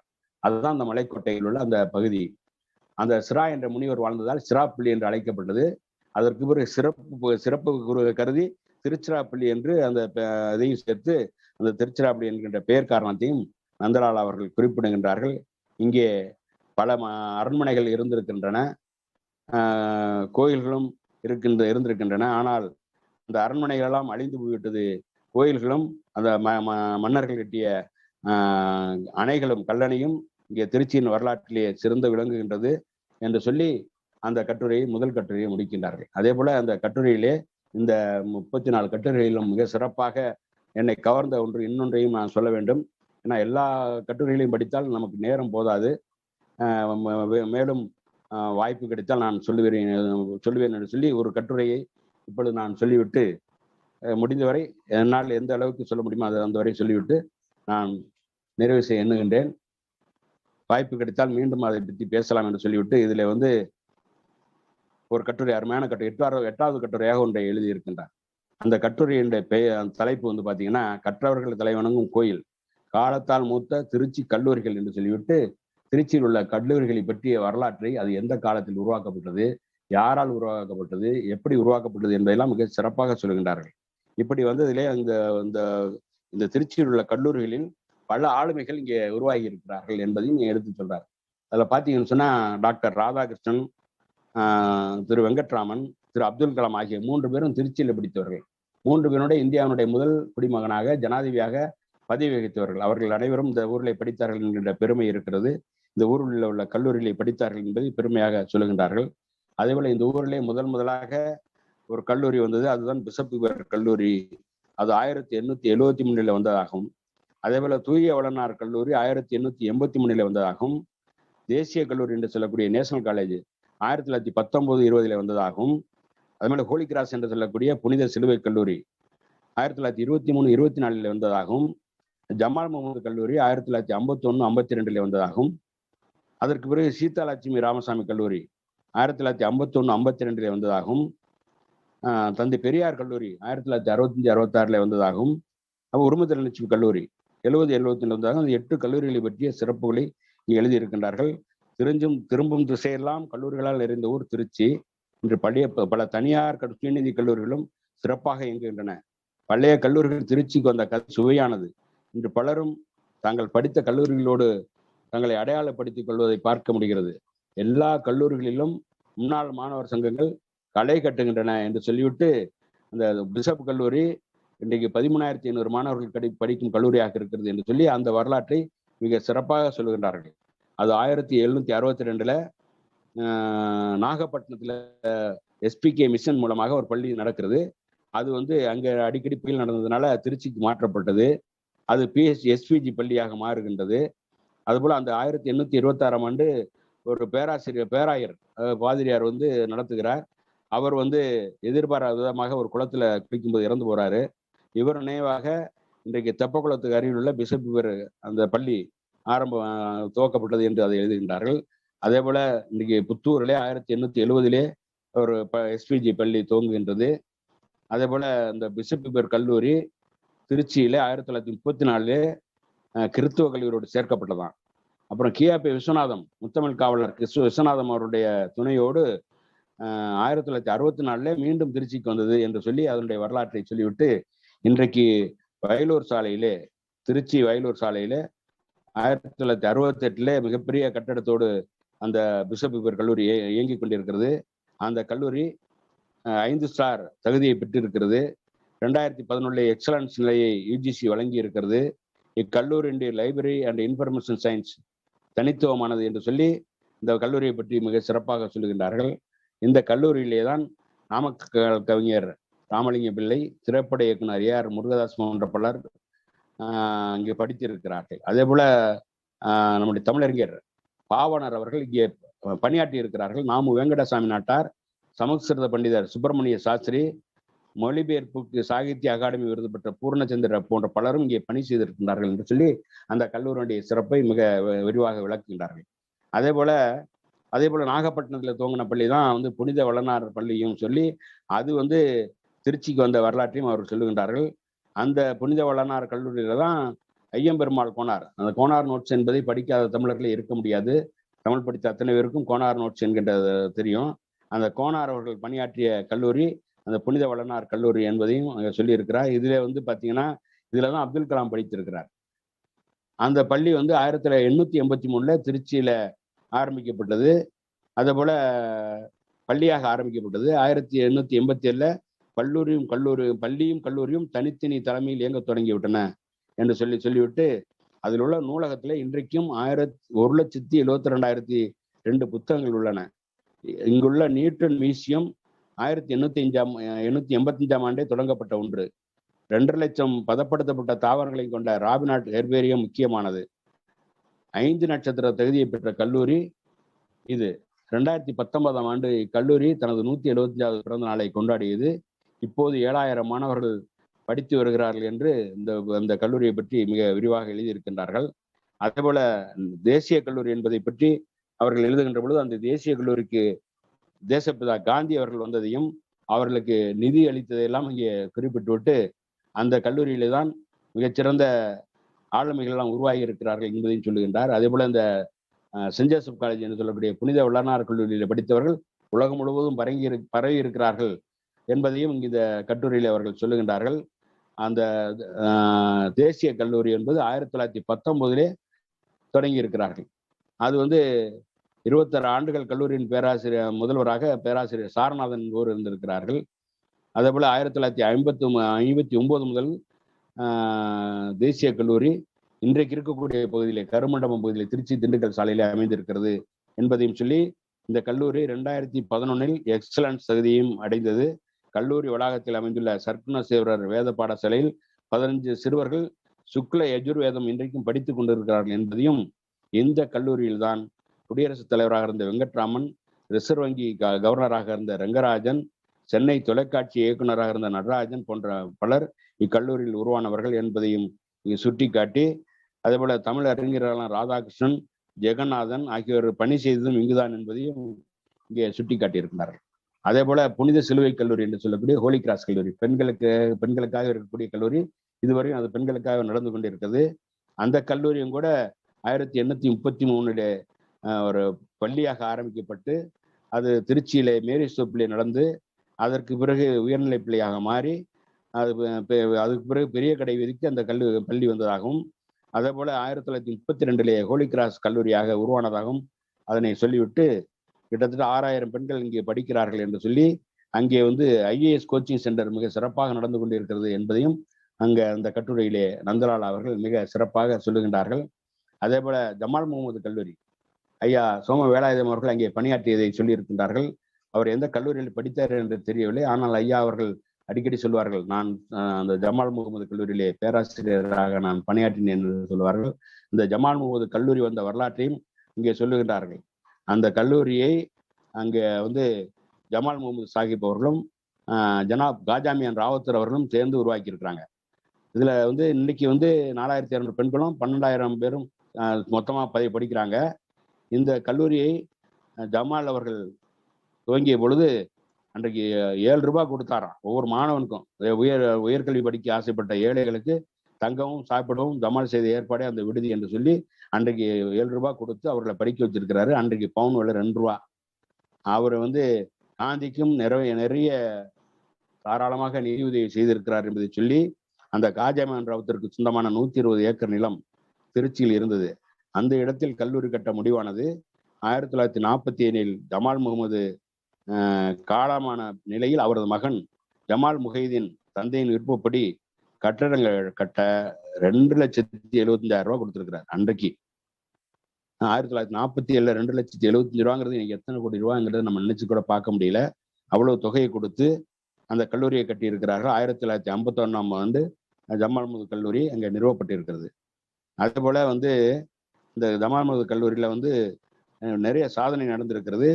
யுஜிசி ஜமால் முகமது கல்லூரிக்கு எக்ஸலன்ஸ் தகுதியை வழங்கி இருக்கிறது. இந்த கல்லூரியிலே பல ஆளுமைகள் படித்திருக்கிறார்கள் என்பதை இங்கே சுட்டி காட்டியிருக்கிறார். அங்கே சிற்பி பாலசுப்ரமணியம், ஜேம்ஸ் வசந்தன், ஆயிஷா நடராஜன், எல் கணேசன், அமைச்சர்கள் KN நேரு, MRK பன்னீர்செல்வம் போன்ற பலரும் இக்கல்லூரியுடைய முன்னாள் மாணவர்கள் என்பதை சொல்லி அந்த கல்லூரியுடைய வரலாற்றை அவர்கள் இங்கே குறிப்பிட்டிருக்கிறார்கள். அதே போல பெண்களுக்கான கல்லூரி இன்னொரு கல்லூரி இருக்கிறது. அது சீதாலாட்சுமி ராமசாமி கல்லூரி. அந்த கல்லூரி 1932 ஒரு வித்தியாசாலையாக ஆரம்பிக்கப்பட்டு 1951ஆம் ஆண்டு கல்லூரியாக மாற்றப்பட்டிருக்கிறது. அங்கேயும் உயர்கல்வி அங்கே நடந்து கொண்டிருக்கிறது என்பதையும் அவங்க சொல்லிவிட்டு, அடுத்தபடியாக பெரியார் கல்லூரியை பற்றி அவர்கள் மிக சிறப்பாக குறிப்பிடுகின்றார்கள். பெரியார் அவர்கள் எப்படிப்பட்ட நிலையிலே இந்த கல்லூரியை துவக்கினார்கள் என்பது நமக்கெல்லாம் தெரியும். அன்றைக்கு இருந்த பள்ளிக்கூடங்கள், அந்த கல்லூரிகள், பிஷப் பீப்பர் கல்லூரி, சென்ட் ஜோசப் கல்லூரி, ஹோலி கிராஸ், நேஷனல் காலேஜ், இதெல்லாம் இருந்த நிலையிலே நம்முடைய தமிழர்கள் படிப்பதற்கான வாய்ப்பு இல்லாத நிலையிலே நம்முடைய தோழர்கள் பெரியாரை சந்தித்து நாம் நம்முடைய மக்கள் படிப்பதற்கு ஒரு கல்லூரி அமைக்க வேண்டும் என்று கேட்ட பொழுது, அதற்காக நாமே கல்லூரி நடத்தலாமா என்று ஆய்வு செய்த பொழுது அது கொஞ்சம் சிரமம் என்பதால் அரசாங்கத்திடமே பணம் கொடுத்து நாம் அந்த கல்லூரியை நடத்தலாம், அரசாங்கத்தை நடத்த சொல்லலாம் என்ற அடிப்படையிலே அன்றைக்கு ஐயா அவர்கள் 5.5 லட்சம் பணமும் ஒரு பங்களா உள்ளடக்கிய 10 ஏக்கர் நிலத்தையும் கொடுத்து எளியவர்கள் படிக்க ஒரு கல்லூரியை கொண்டு வந்தார் என்ற தகவலை இங்கே பதிவு செய்திருக்கிறார். அதில் 24/8/1965 அன்று முதலமைச்சராக இருந்த பக்தவச்சலம் திறந்து வைக்கிறார். கல்லூரி திறப்பு விழாவிலே பெரியார் அவர்கள் மேடையில் இருந்தும் அவரை பேச அனுமதிக்கவில்லை என்ற செய்தியை நேத்து சுந்தரவடிவேலு அவர்கள் தனது நினைவலைகள் என்ற நூலிலே பதிவு செய்திருக்கிறார் என்ற செய்தியையும் இங்கே குறிப்பிட்டிருக்கிறார்கள். இந்த கல்லூரியிலே படித்த மாணவர்கள் இன்றைக்கு நாடாளுமன்ற உறுப்பினராக இருக்கக்கூடிய திருச்சி சிவா, அதுபோல சாகித்ய அகாடமி விருது பெற்ற திராவிட இயக்க எழுத்தாளர் இமயம், அழகப்பா பல்கலைக்கழகத்தினுடைய முன்னாள் துணைவேந்தர் ராமசாமி போன்றவர்கள் இந்த கல்லூரியிலே படித்திருக்கிறார்கள் என்ற தகவலையும் இதிலே குறிப்பிட்டிருக்கிறார்கள். அதே போல இன்னொரு கல்லூரி, அதை பற்றியும் இங்கே குறிப்பிட்டிருக்கிறார்கள். உருமு தன்னாட்சி கல்லூரி என்கின்ற கல்லூரி. அது திருச்சி தஞ்சை சாலையிலே காட்டூரிலே அமைந்திருக்கிறது. அது 1970ஆம் ஆண்டு உருமு சேஷாசலம் செட்டியார் என்பவர் தொடங்கி இருக்கிறார் என்று சொல்லி அதனுடைய அந்த கல்லூரியிலே சத்யசீலன் போன்றவர்கள் மிகப்பெரிய ஒரு அந்த பட்டிமன்ற பேச்சாளர் இன்றைக்கு வந்து பல பேர் பேசுறாங்க இல்லையா, அது மாதிரி இவர் பட்டிமன்ற நடுவராக இருந்து அன்னைக்கு குன்றக்குடி அடிகளார் தலைமையில சத்யசீலன் ஒரு அணியிலும் நம்முடைய தா பாண்டியன் போன்றவர்கள்லாம் வாதிட்டு இருக்கிறார்கள். அப்படிப்பட்ட மிகப்பெரிய ஆளுமைகள் சத்யசீலன் அங்கே முதல்வராக இருந்திருக்கிறார்கள். அதே போல கல்கி ராமகிருஷ்ணன், முதல்வர் ரவிச்சந்திரன் போன்றவர்கள் இந்த கல்லூரியை வழிகாட்டி நடத்தி கொண்டிருக்கிறார்கள் என்ற செய்தியும் சொல்லிவிட்டு, இங்கே இந்த கல்லூரியிலே 55,000 மாணவ மாணவிகள் இன்று உயர்கல்வி கற்றார்கள் என்று சொல்லி, இது பல காப்புரிமைகளை பெற்ற கல்லூரி என்று சொல்லி இந்த கல்லூரிகளுடைய வரலாற்றை எல்லாம் மிக சிறப்பாக எடுத்து சொல்லி இருக்கிறார்கள். அதே போல இன்னொன்று செய்தியை நான் சொல்ல வேண்டும். பெல் நிறுவனத்தை பற்றி அவர்கள் சிறப்பான கட்டுரையை எழுதியிருக்கின்றார்கள். இந்த கட்டுரையெல்லாம் வாசிப்பதற்கு நமக்கு நேரம் போதாது என்ற காரணத்தினால் ஒரு சில செய்திகளை மட்டும் நான் இங்கே குறிப்பிட விரும்புகின்றேன். இந்த பெல் நிறுவனத்தை பற்றி சொல்லுகின்ற பொழுது அவர்கள் மிக சிறப்பாக சொல்கின்றார்கள். மின்சார கனவு என்று சொல்லி தலைப்பிட்டு பாரத மிகன் நிலையம் பிஹெச்எல் திருச்சி என்று சொல்லிவிட்டு அது என்ன சொல்றாருன்னா, ஃபாரடே லா என்கின்ற ஒரு லா தான் வந்து எலக்ட்ரோ மேக்னட்டிக் இண்டக்ஷன் என்கிற ஒரு தத்துவத்தை உருவாக்கியது என்று சொல்லிவிட்டு, இன்றைய நம் பல சந்தோஷங்களுக்கு நம் தலைவிதியை விட ஃபாரடே விதி முக்கிய காரணமாக இருக்கிறது என்று சொல்றாரு. அதே போல இந்த மைக்கேல் ஃபாரடே தான் அந்த மின்சாரத்தை கண்டுபிடிச்சிட்டு இதெல்லாம் எங்களுக்கு தெரியாது. நான் பிஹெச்எல் நிறுவனத்தில் வேலை பார்த்திருந்தாலும் இந்த செய்தியெல்லாம் எங்களுக்கு தெரியாத செய்தி எழுதியிருக்கின்றார்கள். அந்த மைக்கேல் ஃபாரடே அவர்கள் மின்சார கண்டுபிடிப்பை எலிசபெத் ராணியிடம் சொன்ன பொழுது, இதனால என்ன பயன்னு கேட்டாராம் எலிசபெத் ராணி. உடனே ஃபாரடே என்ன சொன்னாராம், what is use of a child அப்படின்னு கேட்டாராம். ஒரு குழந்தையினுடைய பயன் என்ன அப்படின்னு கேட்டாராம். உடனே அவங்க ஆச்சரியப்பட்டு போயிட்டாங்களாம். உடனே அவங்க சொன்னாராம், அவர் ஃபாரடே சொன்னாராம், இதற்கு ஒரு நாள் நீங்க வரி விதிக்கலாம் அப்படின்னு சொல்லி டாக்ஸ்ன்னு சொன்ன உடனே ராணிக்கு ரொம்ப சந்தோஷமா. உடனே ஃபாரடே சிரித்து கொண்டாராம். அந்த அடிப்படையிலே தான் அந்த மின்சாரத்தை அவர்கள் கண்டுபிடித்தார்கள். அது வந்து மேற்குலக நாடுகளிலே தொழில் புரட்சியும் உலகெங்கும் தொழில் வளர்ச்சியும் வேகப்படுத்தி இருக்கிறது.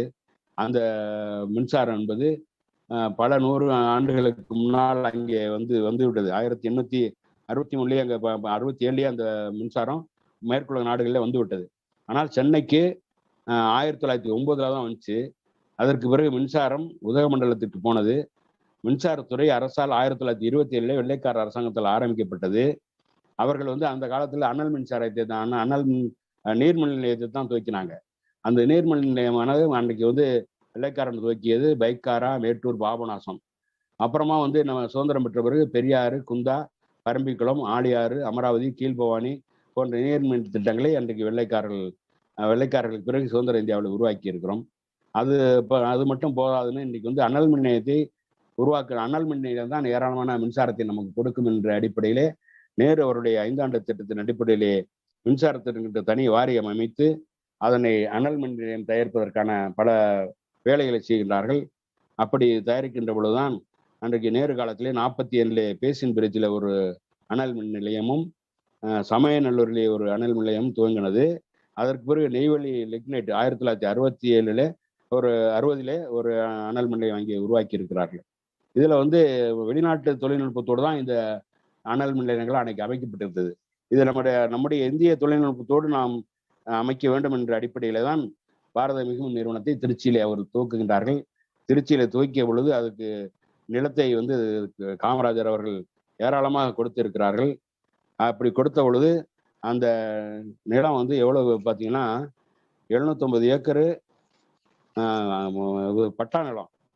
அதுபோல வந்து 2400 ஏக்கர் வந்து புறம்போக்கு நிலமாக இருந்திருக்குது. இதை காமராஜர் அவர்கள் அந்த நிறுவனத்திற்கு வழங்கி இருக்கிறார்கள்.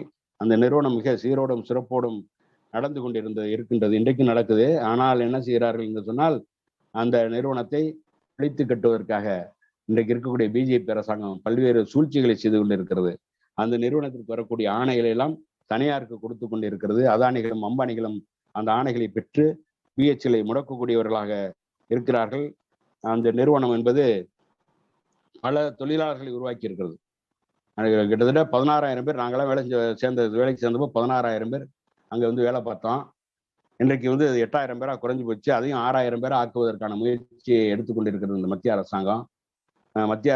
இன்றைக்கு இருக்கக்கூடிய அந்த ஒன்றிய அரசாங்கம் வந்த பிறகு அங்க ஒரு வேலைவாய்ப்பு கூட இதுவரை நிரப்பப்படவில்லை என்பது ஒரு வேதனையான செய்தி. அந்த நிறுவனத்தை எப்படியாவது ஒழித்து விட்டு பொதுத்துறைகளை தனியார் மயமாக்கி விட வேண்டும். அங்கே இருக்கக்கூடிய இடஒதுக்கீட்டை ஒழித்து கட்டிவிட வேண்டும். தாழ்த்தப்பட்ட பிற்படுத்தப்பட்ட மக்களுக்கு அங்கே இருக்கக்கூடிய வேலைவாய்ப்பை ஒழித்து கட்ட வேண்டும் என்கின்ற சூழ்ச்சியோடு அங்கே நடந்து கொண்டிருக்கிறது என்ற செய்தியை சொல்லிவிட்டு அதை சொல்லுகிறார். அந்த கொதிகலன் அந்த நிறுவனம் என்பது மிகச்சிறந்த நிறுவனமாக இருக்கிறது. அதுல வந்து அந்த தொழிலாளர்களுக்கு கொடுக்கக்கூடிய அந்த வசதிகள் எல்லாம் மிக சிறப்பாக சொன்னார். அதெல்லாம் உண்மைதான். ஒரு காலத்துல வந்து பாத்தீங்கன்னா எங்களுக்கு சாப்பாடு 50 பைசா கொடுத்தாங்க, தோசை 15 காசு கொடுத்தாங்க, வடை 10 காசு, டீ 6 காசு. இதெல்லாம் படிக்கும்போது உங்களுக்கு காதுல புகை புகுதான்னு வேற கேள்வி வைக்கிறாரு. இதெல்லாம் ஒரு காலத்துல கொடுக்கப்பட்டது. ஆனால் இன்றைக்கு பாத்தீங்கன்னா அந்த விலையெல்லாம் ஏத்திட்டான். சாப்பாட்டை 35 ரூபா ஆக்கிட்டான். அது மாதிரி டீ எல்லாம் வந்து 10 ரூபா ஆக்கிட்டான். இன்னைக்கு எந்த விதமான வசதியும் இல்லை. அந்த நிறுவனத்திலே நான் 40 ஆண்டு காலம் பணியாற்றி இருக்கிறேன். இதுல ஒரு கூடுதல் தகவல் என்னன்னு சொன்னா, இந்த பெல் நிறுவனத்திலே தான் நந்தலாலா அவர்களும் ஆரம்பத்திலேயே ஒரு பணியாளராக பணியில் சேர்ந்தார்கள். அங்கே கொஞ்ச நாள் அவர்கள் பணியாற்றி இருக்கிறார்கள். பணியாற்றி விட்டு அதற்கு பிறகு இந்தியன் வங்கியில ஒரு வேலைக்கு கிடைத்த பொழுது அதை ராஜினாமா செய்துவிட்டு இந்தியன் வங்கிக்கு சென்று அதற்கு பிறகு அவர்கள் பல்வேறு கவிதைகளை கட்டுரைகளை எழுதுகின்றார். அந்த தமிழ்நாடு முற்போக்கு எழுத்தாளர் கலைஞர் அந்த சங்கத்திலே சேர்ந்து பல்வேறு பொறுப்புகளிலே இருக்கின்றார்கள். அவர்கள் திருச்சி வானொலியிலே பல உரைகளை ஆற்றி இருக்கிறார்கள். அதே போல பல்வேறு பட்டிமன்றங்களிலே பேசிக்கொண்டு இருக்கிறார்கள். பல்வேறு நிகழ்ச்சிகளிலே அவர்கள் ஏராளமான கலந்து கொண்டு தன்னுடைய ஆற்றலை வெளிப்படுத்தி இருக்கின்றார்கள். அப்படிப்பட்ட நந்தலாலா அவர்கள் இதுல ஒரே ஒரு செய்தியை மட்டும் மீண்டும் சொல்ல விரும்புகின்றேன். இதுல ஒரு செய்தியை குறிப்பிடுகின்றார், வேதனையான செய்தி. இதெல்லாம் மகிழ்ச்சியான செய்தியாக பலவற்றை சொன்னாலும் கூட ஒரு வேதனையான செய்தியும் இங்கே குறிப்பிடுகின்றார். இதுல என்னன்னு சொன்னா வந்து ஆங்கிலேய இந்தியனை பற்றி அவர் சொல்லுகின்றார். ஆங்கிலேய இந்தியர்கள் எப்படி இங்கே வந்தார்கள் என்பதை சொல்லுகின்ற பொழுது, ஆங்கிலேயன் வெளிநாட்டிலிருந்து பிரிட்டிஷ்ல இருந்து வந்த பொழுது இங்கே வந்து பெண்களை அழைத்து வரக்கூடாது என்று சட்டம் இருந்துச்சான். அதனால இங்கே உள்ள இந்திய பெண்களை திருமணம் செய்து கொண்டு குடும்பம் நடத்துகிறார்கள். அதன் மூலமாக பிறந்தவர்கள் தான் அந்த ஆங்கிலேய இந்தியர்கள். அவர்கள் வெள்ளைக்காரனை போல சட்டை போட்டதால் அவர்களை சட்டைக்காரர்கள் என்று சொல்வார்கள். அந்த சட்டைக்காரர்கள் இங்கே திருச்சியிலே ஏராளமாக இருந்தாங்க. நாங்கள்லாம் அந்த திருச்சிக்கு 1975 நல்லா வந்தேன். அப்பெல்லாம் பார்த்தீங்கன்னா எங்கே பார்த்தாலும் இந்த அந்த ஆங்கிலேய இந்தியர்கள் தான் வந்து கொண்டிருப்பார்கள். அந்த சட்டைக்காரர் பெண்மணிகள் கவுனை போட்டுக்கொண்டு மிக அழகாக நளினமாக நடந்து வருவார்கள். அவர்களுக்காகவே திருச்சியில வந்து பள்ளிக்கூடங்கள்லாம் இருந்தது. ஆங்கிலேய இந்தியன் பள்ளிக்கூடங்கள்லாம் இருந்தது. வெஸ்டி பள்ளிக்கூடம், கேம்பியன் பள்ளிக்கூடம், இன்னும் வந்து ஆங்கிலேய இந்தியன் பள்ளிக்கூடங்கள்லாம் 3 பள்ளிக்கூடம் 4 பள்ளிக்கூடம் இன்னைக்கும் இருக்கு. அது பொது பள்ளிக்கூடமாக மாற்றப்பட்டு இருக்கிறது. அப்படிப்பட்ட ஆங்கிலேய இந்தியர்கள் இன்றைக்கு எங்கே போனார்கள்? வந்தது தெரியும், போனது எங்கே என்று வேதனையோடு சொல்லுகின்றார். இன்றைக்கு வந்து பார்த்தீங்கன்னா திருச்சியில் எங்கேயுமே அந்த ஆங்கிலேய இந்தியர்களை பார்க்க முடியாத நிலையிலே அவர்கள் எங்கே போனார்கள் என்பதை சொல்லுகின்ற பொழுது, ஒரு காலத்திலே அவர்களுக்கு பாஸ்போர்ட் வந்து மிக சுலபமாக கிடைத்தது. அதனை பயன்படுத்தி அவர்கள் எல்லாம் வெளிநாட்டுக்கு சென்று விட்டார்கள். ஆஸ்திரேலியா, கனடா, அமெரிக்கா, பிரிட்டன் போன்ற நாடுகளுக்கு சென்று விட்டார்கள். திருச்சியிலே இன்றைக்கு அவர்களை பார்ப்பதே அரிதாக இருக்கிறது என்று சொல்லி அந்த வேதனையான செய்தியும் இங்கே பதிவு செய்திருக்கிறார்கள். அந்த ஆங்கிலேய இந்தியர்கள் எல்லாம் அன்றைக்கு எங்கள் நிறுவனத்திலும் பணியாற்றினார்கள். என்னோடு கூட ஒரு ஆங்கிலேய இந்தியர் பணியாற்றினார். அவர் மிகச்சிறப்பாக தமிழ் பேசுவார்கள். அவருடைய வீட்டிலிருந்து உணவையெல்லாம் சமைத்து வந்து மாட்டுக்கறி போன்ற உணவையெல்லாம் எங்களுக்கு சாப்பிட நல்லா இருக்கும் அப்படின்னு சொல்லி சாப்பிட கொடுத்துருக்கிறாரு. நாங்கெல்லாம் சாப்பிட்ருக்கோம். இன்றைக்கு அந்த ஆங்கிலேய இந்தியர்கள் இந்த திருச்சியிலேயே இல்லாமல் போய்விட்டார்கள் என்பதை வேதனையோடு அவர்கள் பதிவு செய்திருக்கிறார்கள். இன்னும் பல கட்டுரைகளை மிக சிறப்பாக இங்கே வந்து அவர்கள் எழுதியிருக்கிறார்கள். காந்தி வந்த வரலாற்றை, காந்தியினுடைய வரலாறு தமிழ்நாட்டிலே வந்து 203 நாள் இருந்திருக்கிறாரு. அது திருச்சியிலேயே 13 நாள் அவர் தங்கி இருக்கிறார் என்பதையும் வந்து சொல்லி அங்கே காந்தி மார்க்கெட் வந்த வரலாற்றெல்லாம் மிக சிறப்பாக சொல்லி இருக்கிறார்கள். அதே போல கல்லணையை பற்றி, கல்லணை என்பது எப்படிப்பட்ட ஒரு வடிவமைப்போடு 2000 ஆண்டுகளுக்கு முன்னால் கட்டப்பட்டது என்பதை சொல்லி அந்த கல்லணையை புதுப்பித்து இன்றைக்கு இருக்கக்கூடிய ஒரு கல்லணையாக, அன்றைக்கு வந்து ஒரு தடுப்பணை போலதான் அன்றைக்கு கரிகாலன் கட்டியிருந்தான். அதனை தடுப்பணையாக மாற்ற வேண்டும் என்ற அடிப்படையிலே இன்றைக்கு இருக்கக்கூடிய அந்த அமைப்பிலே கட்டியவர் ஒரு சர் ஆர்தர் காட்டன் என்பதை சொல்லி, இந்த ஆர்தர் காட்டனுடைய அந்த சிறப்புகளை அவர் எப்படிப்பட்ட தொழில்நுட்பத்தை எல்லாம் பயன்படுத்தி இதெல்லாம் செய்தார்கள் என்பதெல்லாம் விரிவாக சொல்லி இருக்கிறார். இன்னும் பல செய்திகள் இதில் இருக்கிறது. இந்த செய்திகளெல்லாம் சொல்வதற்கு நமக்கு நேரம் போதாது. மீண்டும் வாய்ப்பு கொடுத்தால் நான் இன்றைக்கு பேசியது உங்களுக்கெல்லாம் பிடித்திருக்கும் என்று சொன்னால் மீண்டும் ஒரு வாய்ப்பு கொடுங்கள். நான் மீண்டும் ஒரு முறை மற்ற செய்திகளையும் நான் உங்களோடு பகிர்ந்து கொள்ள நான் தயாராக இருக்கிறேன் என்று சொல்லி, இன்றைக்கு வந்து ஊரும் வரலாறு என்ற இந்த தலைப்பிலே நம்முடைய நந்தலால் அவர்கள் எழுதியிருக்கின்றார்கள். இன்னும் பல செய்திகளை அதிலே சொல்லாமல் இருக்கிறார். நாங்கள் இருக்கக்கூடிய பகுதியில் இருக்கக்கூடிய துப்பாக்கி தொழிற்சாலை பற்றி அவர்கள் செய்தி சொல்லவில்லை. அதேபோல கல்லூரிகள் என்று வருகின்ற பொழுது தேசிய தொழில்நுட்ப கழகம் என்று சொல்லக்கூடிய ஆர்இசி, NIT என்று சொல்லக்கூடிய பெயரிலே அமைந்திருக்கிறது. அந்த கல்லூரியை பற்றி எல்லாம் அவர்கள் ஒன்றும் சொல்லவில்லை. இருந்தாலும் அவர் சொல்லுகிறார், எனக்கு இன்னும் வாய்ப்பு கொடுத்தால் இன்னும் மேலும் பல கட்டுரைகளை நான் எழுதுவேன், இந்த வரலாறுகள் மேலும் மேலும் ஊறும் என்று சொல்லி அவர்கள் தொட்டனைத்தோறும் மணற்கேணி மாந்தருக்கு கட்டணைத்தோறும் அறிவு என்பது போல இந்த வரலாறுகள் ஊறுகின்ற வரலாற்றை மீண்டும் மீண்டும் நான் உங்களுக்கு கொடுப்பேன் என்று சொல்லி அந்த ஒரு உத்தரவாதத்தையும் நமக்கு தந்திருக்கிறார்கள். அவர்கள் மேலும் இந்த கட்டுரைகளை எழுதுவார்கள். இந்த கட்டுரைகளை தொகுத்தது, இந்த கட்டுரைகள் எல்லாம் வெளிவந்தது எதில் என்று சொன்னால் ஆனந்த விகடன் பத்திரிகையில வந்தது. அந்த ஆனந்த விகடன் பத்திரிகை இதை வெளியிட்டு இருக்கிறது. அந்த வெளியிட்டதிலே முதல் பக்கத்திலேயே என்ன சொல்லி இருக்கிறது என்று சொன்னால், திருச்சியில் காலூன்றி தமிழ்நாட்டை தழுவிய வரலாறு என்று சொல்லி அதற்கு தலைப்பு கொடுத்து இந்த ஊரும் வரலாறும் என்ற அந்த நூலை வெளியிட்டு இருக்கிறார்கள். கவிஞர் நந்தலால் அவர்கள் மிக சிறப்பாக இதனை எழுதியிருக்கின்றார்கள். நம்முடைய தமிழர் தலைவர் அவர்களும் இதனை பற்றி சிறப்பாக வாழ்வியல் சிந்தனையிலே ஒரு அருமையான கட்டுரை எழுதியிருக்கின்றார்கள். எனவே இந்த கட்டுரை, இந்த புத்தகத்தை அனைவரும் வாங்கி படிக்க வேண்டியது மிக மிக அவசியம். அன்றைக்கு கூட நம்முடைய பெரியார் சுயமரியாதை அந்த புத்தக நிலையத்திலே அந்த புத்தகங்கள் திருச்சியிலே கிடைத்தது. பெரியார் திருடலும் கிடைக்கும் என்று நான் கருதுகின்றேன். எனவே அந்த புத்தகத்தை நம்முடைய தோழர்கள் அனைவரும் வாங்கி படித்து மற்றமுள்ள செய்திகளை எல்லாம் தெரிந்து கொள்ளலாம் என்று சொல்லி இதுவரை எனக்கு பேச வாய்ப்பளித்த உங்கள் அத்தனை பேருக்கும், என்னுடைய பேச்சை கேட்ட அத்தனை ஆளுமைகளுக்கும் என்னுடைய நன்றியை சொல்லி மகிழ்வுடன் முடிக்கின்றேன். நன்றி, வணக்கம். நன்றி ஐயா, நன்றி. உண்மையிலேயே அந்த புத்தகத்தில் ஏராளமான புது புது தகவல்கள் இருக்கின்றன. நீங்கள் சொல்லுகிற போது அடுத்து என்ன தலைப்பு வரும், அடுத்து என்ன செய்தி வரும்